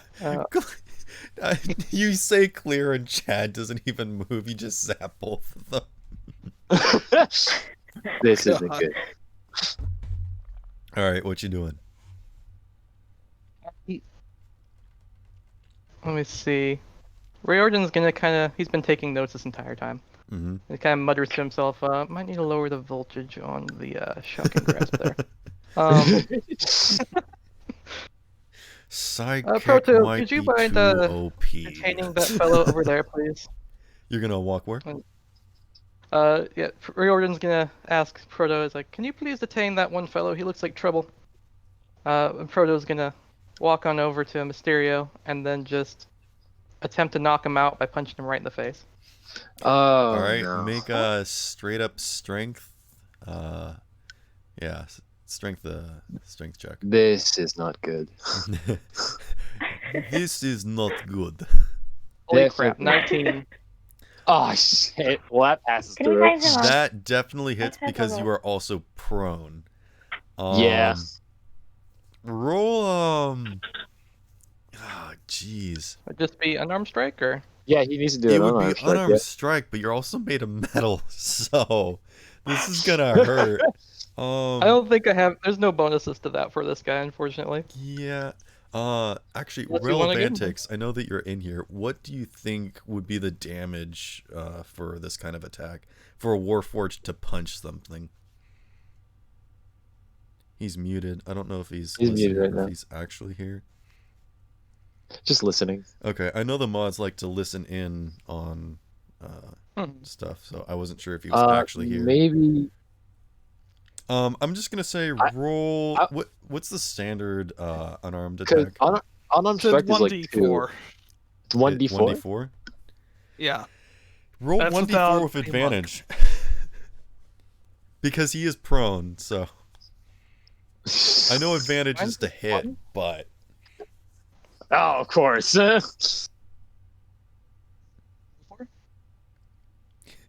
Chad's whispering in your ear like, shh. It's okay. I hate you. I think you're pretty cool. If you could get off me, I'd probably think the same of you. Oh, I'm No. sorry. I Say that. Do not. so what would you roll? You're probably gonna think I'm cheating at this point, but I rolled a freaking 4. Not even with it, man. Okay, so take 4 points of damage, Mysterioso. I am unconscious. That's what I figured. So Brunan's did it. like, I might need to tone I high back five my him? my mechanical friend. Go take care of that fella. And he just stomps over. The wood's creaking, and he just takes his fist down and plants it in Mysterioso's face. The wood actually splinters as your head goes into the boards. Like as he does it, I'm like, oh great, another one. Let's see what you got. Let's see what you got. Breaks face. Freaking like Drax. I can take it. No, you can't. No, you can't. Okay. At this point, where are we? Ashton, it was actually going to be your turn, but you are unconscious, so I'm going to need you to make a death saving throw. Yeah, fuck. I failed. What'd you get? I got a 4. Okay. So mark 1x. Yikes. Well, he shouldn't be dying. It's just unconscious, right? Yeah. Well, if he fails 3 times, then he's dead. Oh no, I did a. Oh, I was intentionally using the non-lethal combat one. Oh, so you're just gonna knock him unconscious? Yeah, so I'm just unconscious. I'll I'm say not doing that. saving Okay, throws? so you do not have to make any death saving throws. You are just unconscious. Okay. Well, okay, thank you. I mean, I think I should because I just got The punched with mechanical stands tall literally as a everyone metal looks fist. at him. I literally got punched with a metal fist, but we're gonna pretend like I'm okay. So Proto stands up He after just gently clobbering punched this you in the poor face. guy. Thank you. Everyone looks at him and he's like, I held back. He's Russian. Hell yeah. You are terminated. You have been terminated. He's just the Terminator. Let's not make him the Terminator. Okay. So at this point, it's the top of the order. Neko, what do you want to do? I don't know.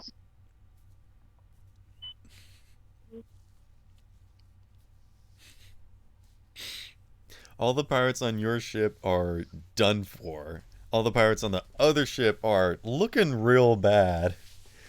And you've not got a looking too book, great. you've got a frog. What you want to do? You got a fork, you got a frog. That's all I need. Is Chad is still on top of Mysterioso? You're gonna I'll be stand back up- in a moment. Okay. You're gonna stand up where? Onto one of the boards? The gangplanks? Is Chad still like on Mysterioso or something? Yeah, he's still on top of me. So Oh yeah, help him up. Chad's still I on want to top help of him you. up and say sorry. So you're gonna pull Chad off? Make a strength Yeah. check. Oh, I'm gonna fail that. I mean, She's are you gonna helping help him, him up to his feet or She's, what? yeah, no, she's helping him up to Yeah. his feet. Okay. Just 7. Sorry about that. No, I you're good. ordered food, and all I heard was food outside my door instead of a knock on the door, as I told them to do. I'm gonna go get food too while I'm unconscious. I hope you don't mind. That's fine. Okay. So yeah, you help Chad up to his feet. It really doesn't take much. I mean, he stumbles and he's like kind of trying. He's another person, so he's attempting to do it as well. So it didn't take much to help him. He's just kind of stumbling, but like, whoa, wild ride! You guys are crazy. I'm sorry. I just had to do something. It's okay. It was really dope. I mean, I missed my turn, but that's cool. I mean, I'm just an NPC, so like, who cares? I care. You matter. What's up? We can be friends. So does that end your turn? You gonna do anything else? Yeah, Okay. I don't know what to It do. is the pirate captain's turn, and your captain yells across, and you know his name to be Strogan at this point. And he calls across, Marty, you're done for. Call your boys off, and we'll call this one a draw. And the captain on the other ship shakes his head. He's like, Not while the flag still stands. Man, I really need to signify these voices. And he slams his fist down onto the helm, and it starts to pull the other ship away from yours. But let's see. Roll. That's a 7. Yeah. The boats are still pretty lashed together. But the boat is starting to tilt away. I'm gonna need you to make an athletics check. Where'd he go? Draco. Yeah. I'm here. Yeah. You want me to do athletics? Okay. Yeah, because you're still on the gangplank thing. No, I got off the game. Oh, you did? So you're on the other boat? Yeah. Oh, okay. Uh-oh. It's not like I can't handle myself. Apparently. All right, so you don't need to make an athletics check. Actually, yeah, go ahead since the boat's tilting. Just it's not going to be much to survive. Oops. That's not the one I'm looking for.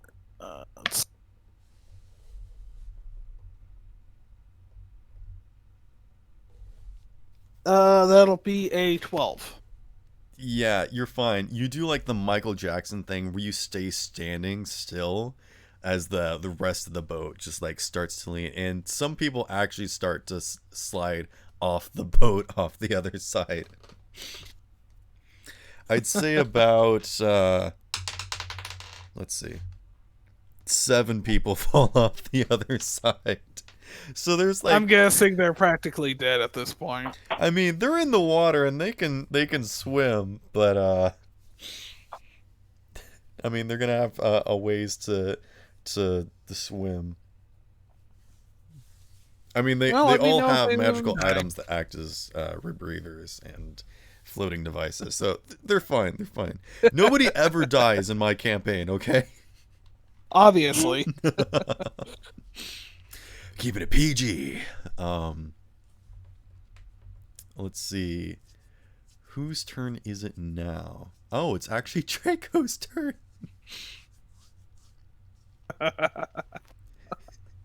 He laughs menacingly on the other ship. I'm not stuck over here with you. You're all stuck on this ship with me. So, most people are still prone.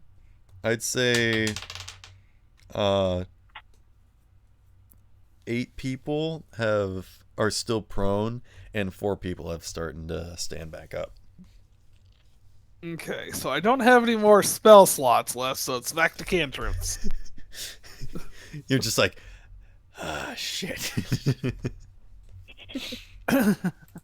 So I'm gonna point to the closest guy, and he hears just the air fills around him with loud bells, and that's it. And it's loud, and it's just the bells that. Are you casting prestidigitation? Prestidigitation? No, Toll the Dead. Oh, what does that do? Basically, exactly what I said. If it's missing, it deals 1d8 without they're not missing any hit points. But if they are missing hit points, it deals a d12. D12? Yeah.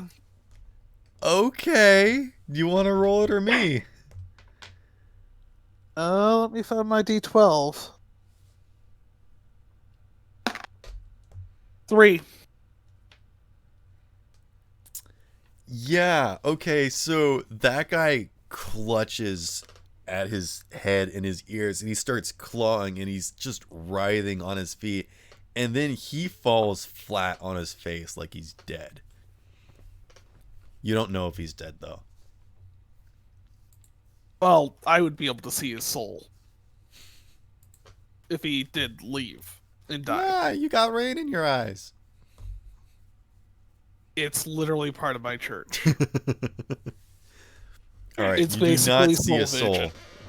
All right, you see a butt of a soul sticking up. I'm back. Oh my god! I just came in at the best You part. joined at a weird time. See the Right. butt. So if I You know- if I see a soul, I get to collect it. Great. There we go. So he like falls to his knees and lands on his face where his butt's in there. Did they get the captain? Like, No. am I It's- still on the floor? Basically, you see Gearsaur scream, and then another guy screams very loudly Oh, as he falls to his feet. Yep. All right. So the rest of the guys on the ship are kind of gonna surround you and just sort of hold you at blade's length.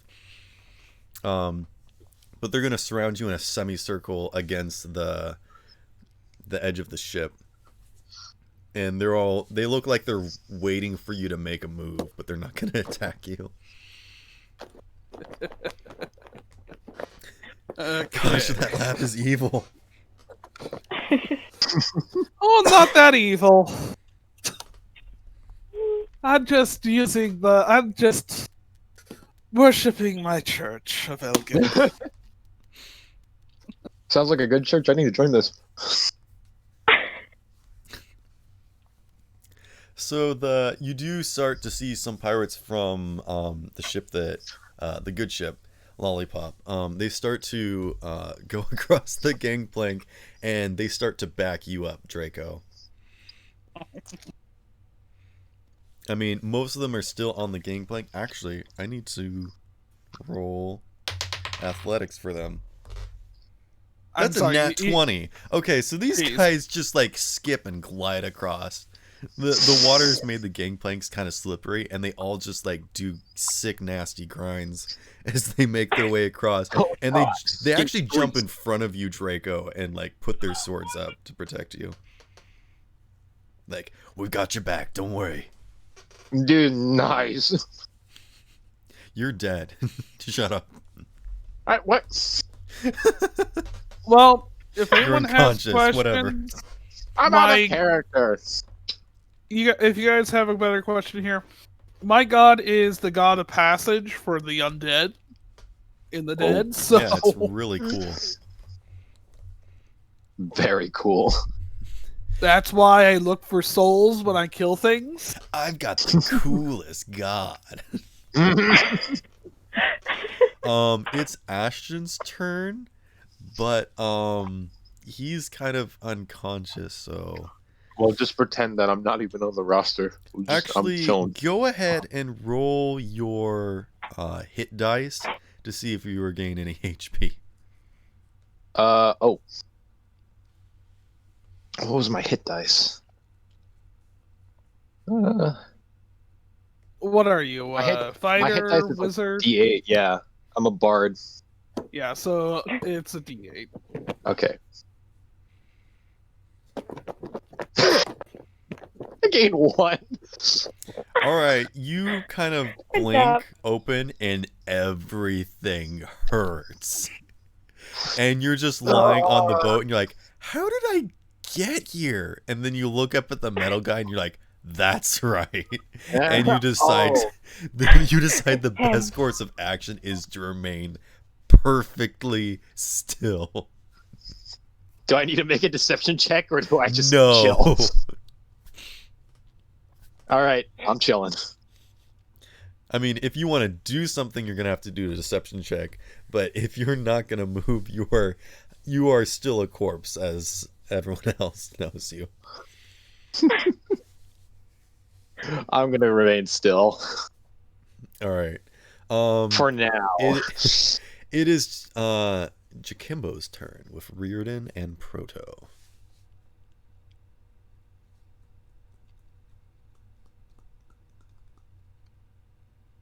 You there? Shikimbo, please. Mic muted, apparently. Capture the flag is what we're playing, right? Yes. How far is Oh. it from where Proto is to... I mean, I'm guessing the flag's up at the mast? Yes, it is at the very top of the mast. How Or is it to get to the ladder of the mast on the other ship? There are I forget what they're called, but there's basically the climbing ropes along the side of the ship, basically where the railing is, that leads up to about halfway on the mast, and then there are some climbing rungs to climb up the mast to the peak, but it's gonna be, yeah, not both suited for heavy metal guys, but you know. Fair enough. Then there are other guys surrounded on the enemy ship by swords, right? Yeah, but he's also got pirates from your ship backing him up. Basically, they tried to invade you, and now you've invaded them. How far away in feet would you say they are? They are. I'm gonna say, if you wanted to make your way across the gangplank, you could. You would have to roll an athletics check because it is very narrow and slippery. Did you say they're within 120 feet? Yes. Okay. Riordan making more notes on some of the strength he didn't expect coming from his Warforged. Says, why don't you try using your ranged abilities and help out that fellow's over there? And Proto will nod, raise his hand, and then make a ranged His face spell opens attack. into a blaster cannon. Yeah, Sorry. basically, you kind of see his hand kind of shift open, and you see some energy kind of flowing into it. Oh, like from One Punch Man? Kind of. Oh, that's kind of cool. So Alright, I'm Actually, gonna do that- a ranged what's he spell casting? attack. On the ground. What's he casting? This is gonna be Chaos Bolt. Oh. Ranged spell attack. That's gonna be the attack or spell plus attack bonus, right? Or 1d20 plus the attack bonus. Yeah. Yes. Okay, I'm just gonna do it here. You hurl an undulating, warpling mass of chaotic energy at one creature in range. Make a ranged spell attack Shit. against the target. Okay. I got 8. I'm guessing that's not a hit. What did you say? Oh, I got an 8. Which one are you aiming for? Whichever one is closest to Frodo at the moment. Okay. I mean, they're all kind of... I'm gonna say there's one that's sort of kind of climbing up on the steps towards where the captain is on the stern of the ship, and so you can kind of see his head popping up, and I'm gonna say I'm gonna roll just because there's so much movement going on. That's a 0. No. So you hit him straight in the face. What happens now? Oh god. On so... hit, target takes 2d8 plus 1d4 6 damage. Oh, mine says 1d6. Oh. Oh, you roll the d8s to determine what type of damage. I think it does all the damage too. So 2d8 plus 1d6 damage, and then if they roll, or if the dates are the same. Oh, the one I'm looking at, it Does looks the like one you thing. roll 2d8 to determine 2 types of damage that it takes. Mm. I don't Oh. know. I mean, we can go based off of what you've got. I'll send you the description of what I've got, and All right. then... But you are DM, so it's up to you. I mean, I'm fine with whatever. This is probably going to kill the guy no matter what. So No. just roll your 1d6 damage. Wait, roll 1d6, or... Because the 2d8s are also determining the type of damage. Yeah, that's what I thought. I think it says... The way mine describes it, it does both. On a hit, the target takes 2d8 plus 1d6 damage. Choose one of the d8s. The number rolled on that die determines the type of damage as shown below. If you roll the same number on the d8s, the chaotic energy leaps from the target to a different creature of your choice within 30 feet. Make a new roll. That's really cool, actually. Oh, so you roll 2d8 plus 1d6 damage. So it's all of that damage, but also the d8 determines what type of energy. So it's both. Yes. Okay. Yes. This is crazy strong. Kind of, yeah. What class are you? You'll see. Secret class, I guess. I don't know. Secret class. Artificers. Holy crap. Yeah, artificers That is are crazy. powerful. Is this a spell? Yes. What level spell is this? 1. Okay. Oh my Level god. 1 evocation. Yeah. That's what I was thinking when I saw it. So Alright. he'll take 11 do lightning damage. Oh wait, no. It should be Thunder, two types of damage. You pick one. Oh, you pick one? Yeah, you take one. I would either pick between acid or thunder because I rolled a 1 and an 8. Oh, gotcha. So he takes 11 thunder damage. Yeah, so you see that guy just instantly fry, and his face does not look good as he clatters against the wood and just falls down the steps like thubba, thubba, thubba, thubba, thubba. And all the other pirates are looking real scared at this point.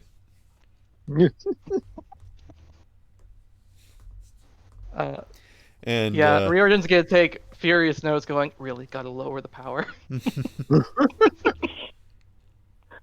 You really gotta lower this damage. It's a little too abrasive.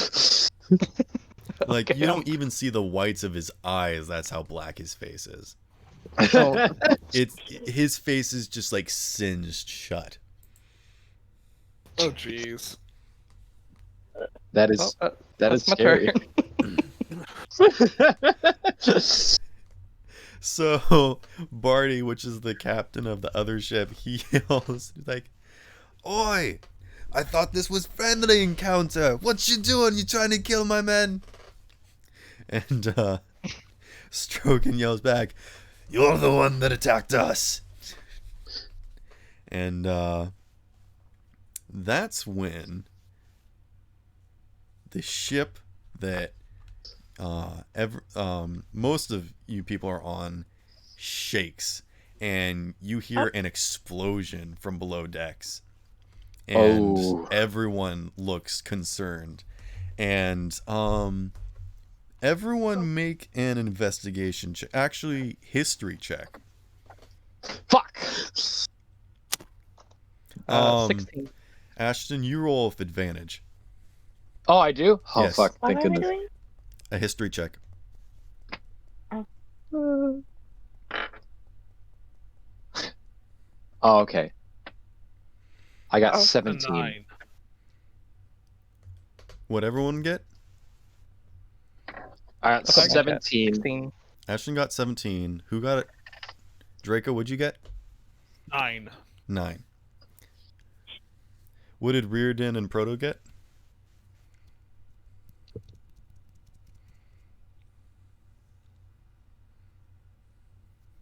We'll get there eventually. What did Mufu get? 8. 8. I probably have the worst history stat, and yet I got the best score. Yeah. Well, it's because you got advantage. What was your original? 16. I rolled 16 minus 1, so it would have been 15. That's still better than everyone else so far. I got plus 2 because I rolled an 18. I was like, yes, let's go. Jakimbo, you there? Oh, yeah, 16. Okay. So, Mufu, you've kind of only ever heard stories about this. You don't really know what that sound was. It's just kind of a thunderous boom. It just kind of sounds like every other explosion. Ashton, you definitely know this. Proto may not understand what this is. Reardon definitely does. And Draco, was definitely right next to it, so he knows that this was the sound of a cannon firing below decks, which is interesting because it seems as though everyone is above deck in this brawl, yet one of the cannons has been fired. Draco, go ahead and make a perception check. 12.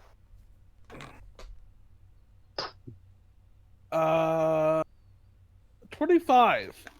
Whoa! 25. He's got Okay, the yeah. eyes. So you peer down over the edge of the ship, and you can see that there is just a massive hole in the side of the ship that you were traveling upon, as one of the cannons from below deck has just fired a shot through, and you can actually see the cannon going through the other side and making a splash behind Reardon as Reardon falls through the floor. Frick. We are now out of combat, as everyone is just, they're like putting their swords away, like, what is going on? Oh god. The captains aren't even yelling at each other anymore. They're just both concerned. They're like, all right, everyone, unlash the ships. And just people start working. They like start unlashing the ships and putting the boards. They actually just throw the boards and the ropes into the water as the ships part. I sit up and I go to Proto. Like I sit up and I'm like I'm holding like my guts in, like not like actually, but like I'm like in pain. I go to Proto and I tell him, like, that's your friend, wasn't it? We should help him below deck. Without even responding, he's gonna run down into the hole where Riordan fell through and just jump down and go chase him. You're gonna jump down into the hole? Well, does the hole go below decks or is it off the ship? No, it goes below deck, but you're all right. Make a strength check. Strength check? Oh shit. You are quite heavy and you're jumping down onto a wooden. You're gonna pick up a little bit of momentum there. Yeah. Yeah, he's like 290. Just a little bit. Just a little bit. Me in the face. What the heck? 16. Yeah. Okay. 16. So you turn and you just kind of swat Mysterioso away, not enough to hurt him. Actually, it'd be kind of funny if you just whack him and he's back down again. And you just go and jump into this hole, and you manage to land on your feet. You crush several boxes below you. You're in the hold, which is where Draco was earlier, and you just see a whole bunch of. You can see the hole where in the side of the ship where the cannon came through, and out the other side, you do not see Reardon anywhere. Make an investigation check. Like you would have jumped right on top of where you thought he would have fallen, but you don't see him. So make an investigation check. Okay. 19. Ooh. Yeah, okay. So you just start throwing boxes and debris, just like searching for him, and you do manage to find him. He is impaled on a large piece of wood. Oh Jesus. And he's looking up at you, and you can see the light is still in his eyes, and he's just barely holding on. I look to Mufu, and I'm like, all right, hey, Mufu, can you come help me get down there? You're gonna have to make a persuasion check. You are the person that attacked her. As panicked as Proto can look with an expressionless face, he's gonna attempt to cast Mending on him as a cantrip. Okay, you do realize that Mending doesn't work on organic. He doesn't care. He's just attempting. All right, go ahead and cast Mending.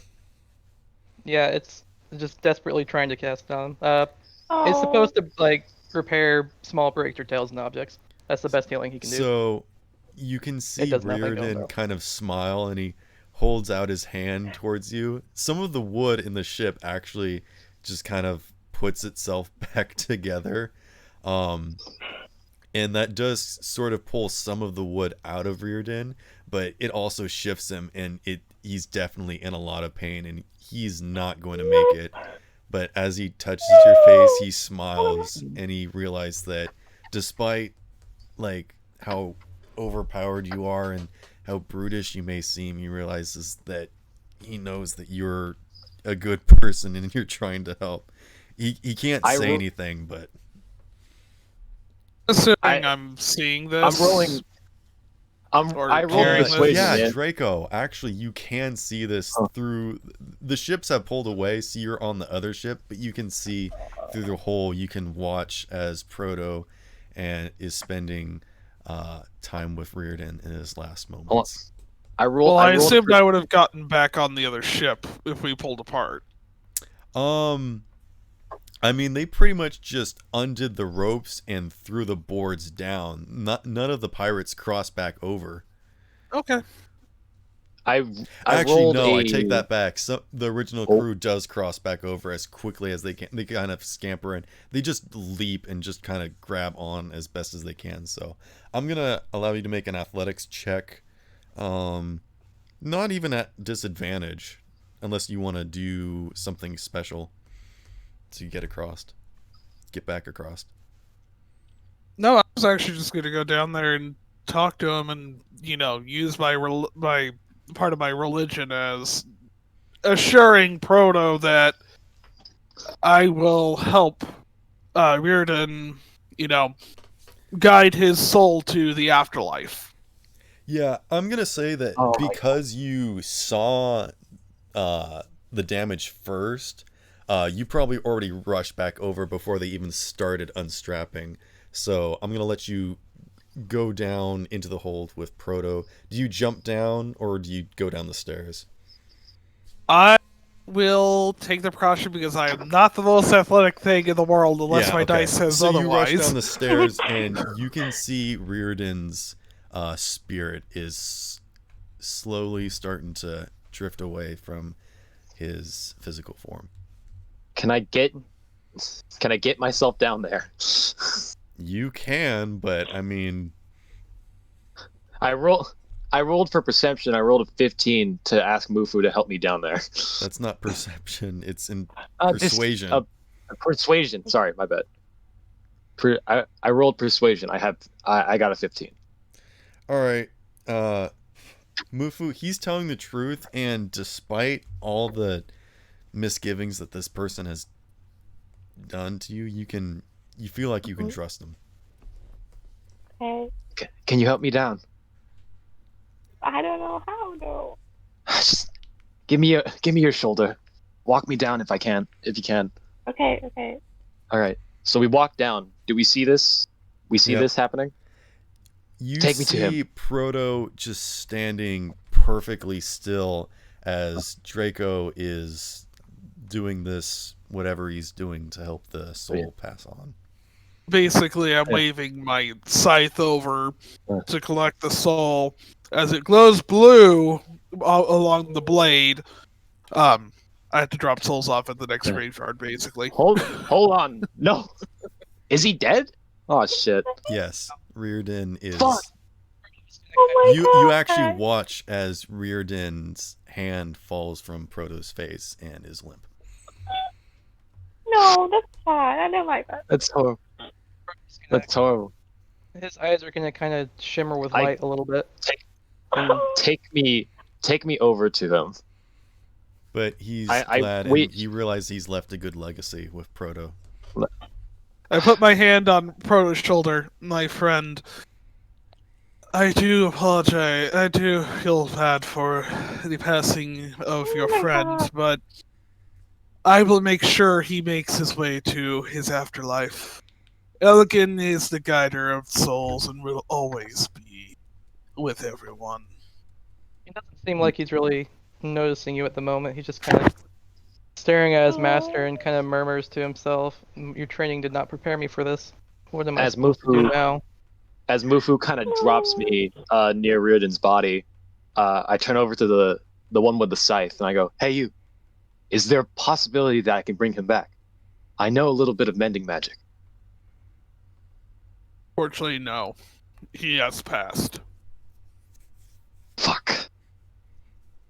This wasn't supposed to go this way, and it always goes unplanned. What is your name? Roxy. Roxy. And you see the good sized little bone liver dragon, and this is Gilsorth. Oh, a dragon. While you're That's all not getting acquainted, there are people like scrambling around the hold, kind of trying to keep boxes inside and patching up the holes, as water is sort of not rushing in, but sloshing in as the waves are getting real high. All right, Ratsy, Mufu, we need to move. I don't know if Proto can or will help, but we can try. We need to get the ship back together. I cast Cure Wounds upon myself. We need to fix the ship. Hold on, let me cure myself. Yeah, well, yeah, because I have to get. I need to walk in order to fix the cast ship. Cure Wounds on yourself, you big baby. Yeah, gee, I have 1 HP. I need to be able to walk. I needed help getting down here. All right, I'm basically. All right, I rolled a 6. I rolled a 6 plus 4. I got 10. I have all my HP back. Cool. You're just screaming at this at the heavens, like, "Stop judging me!" Stop! It's like Deadpool. I'm breaking the fourth wall. Stop touching me! All right, I stand back up, perky as ever, and I'm like, all right, get to the move. We're gonna need wood to cover up that hole. I start moving Frodo around. Gonna kind of slowly lift his creator's body off of his off of the wood impalement. I'd say that actually helps enough to let the mending spell finish, and it pretty much almost completely seals up the hole on the starboard side of the ship. The port side still has an issue, though. Okay. I move around and help the crew fix the ship. Go ahead, roll survival. Does anyone want to assist? Yeah, I can help too. All right, you get advantage on the roll. All right. Thank God. Doesn't help anymore. God damn it. It's a 5. Yeah, so you're more of the like swashbuckling, sword-wielding sailor. You've never really experienced this kind of thing before. You kind of start taking some of the pieces of wood and you're just kind of holding it while you're waiting for someone to nail it in place. Mufu's also doing the same thing, like. But hold on. Yeah, that's an 11. I'm gonna say that that's enough for the crew to finish patching up the hole. There is quite a bit of water in here, and they start hurrying it up the stairs in buckets. Okay. And Proto's Can we just assist them in that? holding his master's form. He's gonna lay him down and in on the water? ground, and then In the water. Oh wait, are there any surfaces he could lay him down on, like a raised surfaces? You could set him on top of some boxes. Okay, yeah, he sets him up there, and then he kind of holds out his hand, and his palm opens up with a little weird mechanized thingy that pops out and starts cleaning him up, or trying to clean up the body a good amount. Basically the same effect you would see with prestidigitation. Okay. That's fine. You can do that. Hmm. What's everyone else doing? As I would assume, me and Mufu are kind of just like helping the crew, grabbing buckets and like shoveling the water out for the most part. All right, roll athletics, both of you. Oh, okay. I'd be assisting with the crew and dumping buckets. All right, go ahead and roll athletics as well. 5. Yeah, you're also just kind of a skinny boy. And you can only kind of carry one bucket, and you're sloshing a lot of water as you do so. So apparently I'm a very athletic wizard. 16. Oh, you're a flip wizard. Awesome. Okay. So you grab buckets in each hand, and you just like glide up the stairs, and you're dumping them. Is anyone smart enough to start a train just passing buckets? Nobody? Okay, cool. You're each just you keep running into each other as you're going up and down the stairs. Okay, because I was Far gonna too, say, guys, my distracted. intelligence is 8. I don't think I can help you on that one.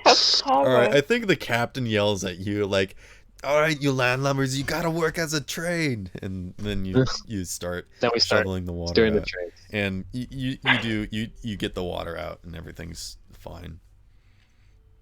Great. And as you're dumping the last buckets of water, you actually see the sky break open, and the sun is shining so bright, and it's never felt so good. You're sweaty, tired, beaten up, and just, well, some of you, not everyone, I guess. Well, I'm completely fine now because I cured all my wounds.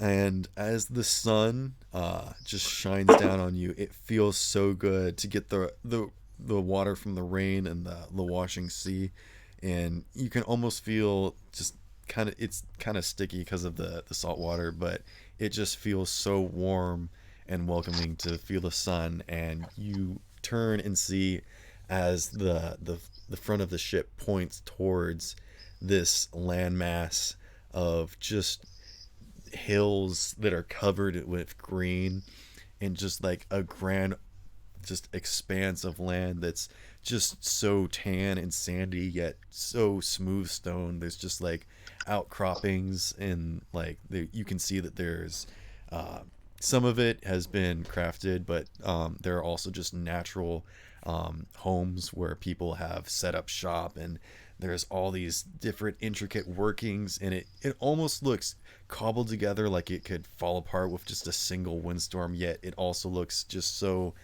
sturdy and strong and resilient to the weather, as if it was actually designed perfectly to withstand the weather and flow with whatever it takes. And you see just this big it's not even a town to describe it as such. It would just be this giant bazaar that's just along this entire coastline, and jutting out into the waters thousands of docks that there's almost more land on the water with all these wooden structures than there is on the seashore. And you hear the captain call behind, "Land ho!" And that's where we're going to take a break. Heck yeah. That is the end of chapter 1. Chapter 1. Actually, chapter 0. I like that. That was the prologue. I really like that I checked my earrings to check and see if I was okay. And then Mufu just still didn't recognize me, smacks me in the face with the book. I even, after the situation's over, I call her by name, and she didn't question anything. He's just stupid. Shut up. Well, to be perfectly honest, she was getting raided by pirates, so... She was getting raided by pirates, but once everything was over, I called her by name to ask me to help. Get me down to the lower deck to help that guy. But well, I mean, I'm sure the other people on the ship know her name and called her by her name, so yeah, but I'm not just wasn't thinking of it at the time. I just ran into the side of the railing. I'm not part of the ship. Well, in all the commotion, I'm sure it's easy to get confused. Sure. Yeah. Fair enough. You're not memorable. Deal with it. Oh. Makes sense. I can barely lift the bucket. In-game ego. My ego is so high. Goodness me. What's it? Right. So, what did everyone think of the prologue? The prologue was pretty good. Right. I liked it. That was quite fun. Cool. Chad will always be in our hearts. Besides, Riordan. That's the Yeah. head. Can we commend wow. Raxi for taking out half the crew while just by stepping onto the other ship? He gets all the XP. I love the idea. I love the idea of Proto just being like this absolutely overpowered like war machine, and then like he's Radon's over there. He's like, should probably lower that a little bit. It was a little much. I just love that Raxi is just like this anime main character. Yeah, Like, does not He belong in this does pirate everything. town, but still, Jeez. it's awesome. I love it. He By the rolled like way, GM, Yeah. if there was anyone that dies, I don't care that I need it for Ray's dead. It's part of the religion. Just give if their souls need to pass on, they get passed on. I don't keep the souls. They go to the next graveyard I see. They drop off. Right. You did not see any souls poke out except for Riordan's, thankfully. Okay. and that other boy that you.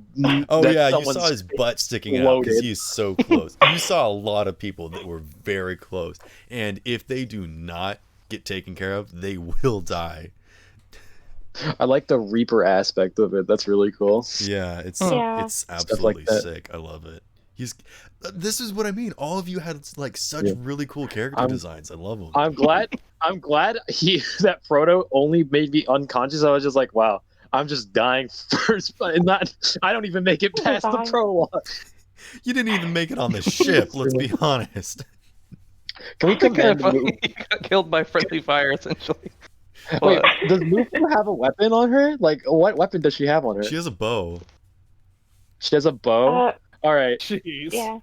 Well, I commend that for creatively taking your book, smacking me across the face. As I get on board, you throw chat at me. And then it's- She could have stabbed you you with have an to- arrow. I Be didn't want to like thankful. actually hurt you. impressively throwing chat at me. I was just like, I think I'm fine with this because that takes away his opportunity attack, and I already persuaded Chad to like me, so it's fine. I'm in It's my just church. you're just so cool. It's okay, you're cool too. God, there's that. That needs You to be a referred to me poster now, like an inspirational poster. You're cool Yeah, too. you're cool too. You referred to me as he, and I was just like, I am female. I'm Oh, that's currently, Okay. right. Well, whatever. yeah. It's fine. I forgot.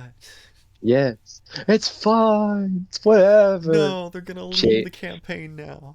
Yeah, it's over. I'm done. I don't care. No, I failed as a DM. I didn't mean to. The fucking So Mysterioso kills herself. wait, can you do the coffin dance? The coffin dance. Where's my pan flute? There it is.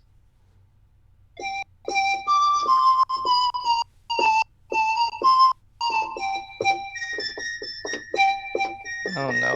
There we Stuck in my go. head all week again, damn it.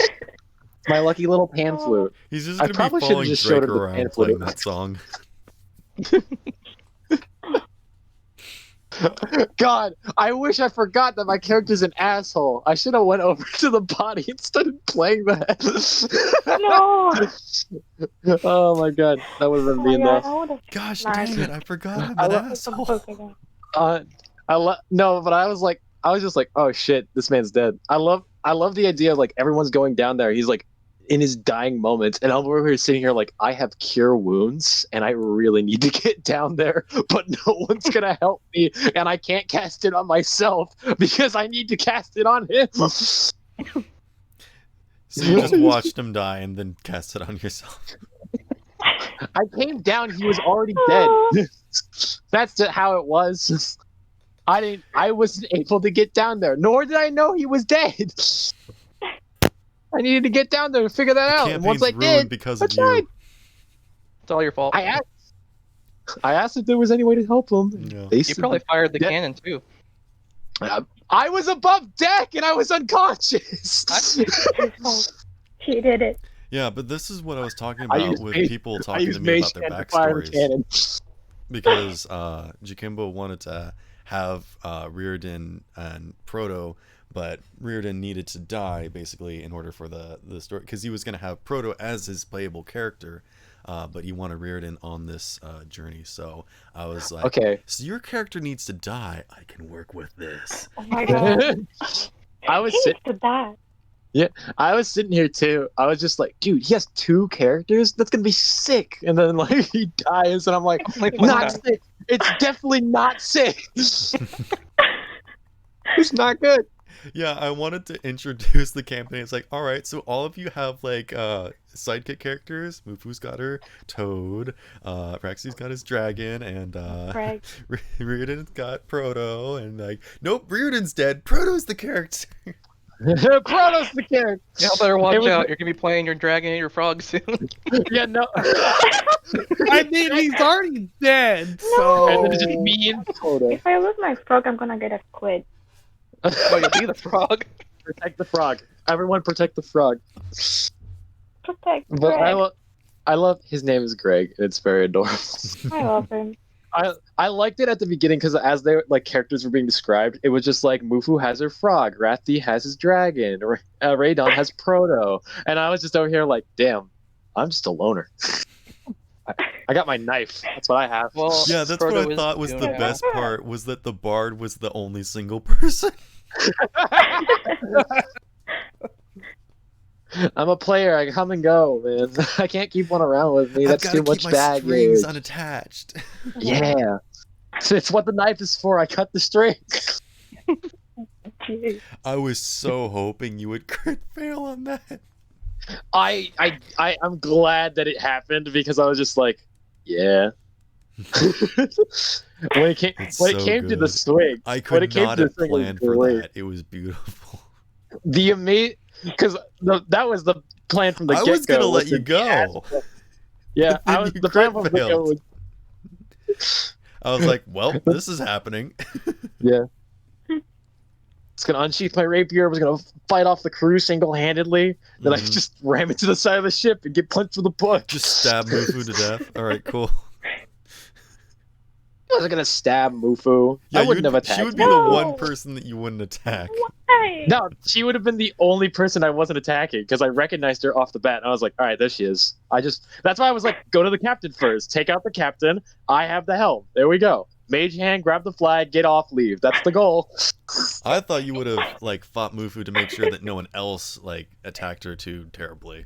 You would have gone easy Well, I on her. couldn't attack her because I Use slammed bardic through the inspiration side of on her as you're fighting her. yeah. Just like I like to imagine I use vicious mockery and bardic inspiration at the same time. I'm fighting her. I'm just like, you fight like a girl. You're doing great, sweetie. Don't worry. I am a girl. What the fuck? The best part is we're both girls in that scenario. Oh my gosh, you're right. You fight like a girl. You're a girl too. That was my excuse for not being able to do any of the wood. I was a woman. It's not my job. It's men's work. That's what I told Mufu. I was just like, just let them hammer it in. We're the women. That's their job. My Don't goodness. let them do anything. All right, so is everyone ready for the next section? Do we want to? I mean, it's been 3 hours. Do we want to take a break? Get any food? This is our. Personally, I have nothing else to do today for a while. I'm gonna go use the bathroom real quick, grab a drink of water, and then I'll come back. And then I say we start. All right, I will right, also refill water. I'm pretty much settled. All right, I'll be right back. Just a minute. Okay, Later. same here. I'll be right back.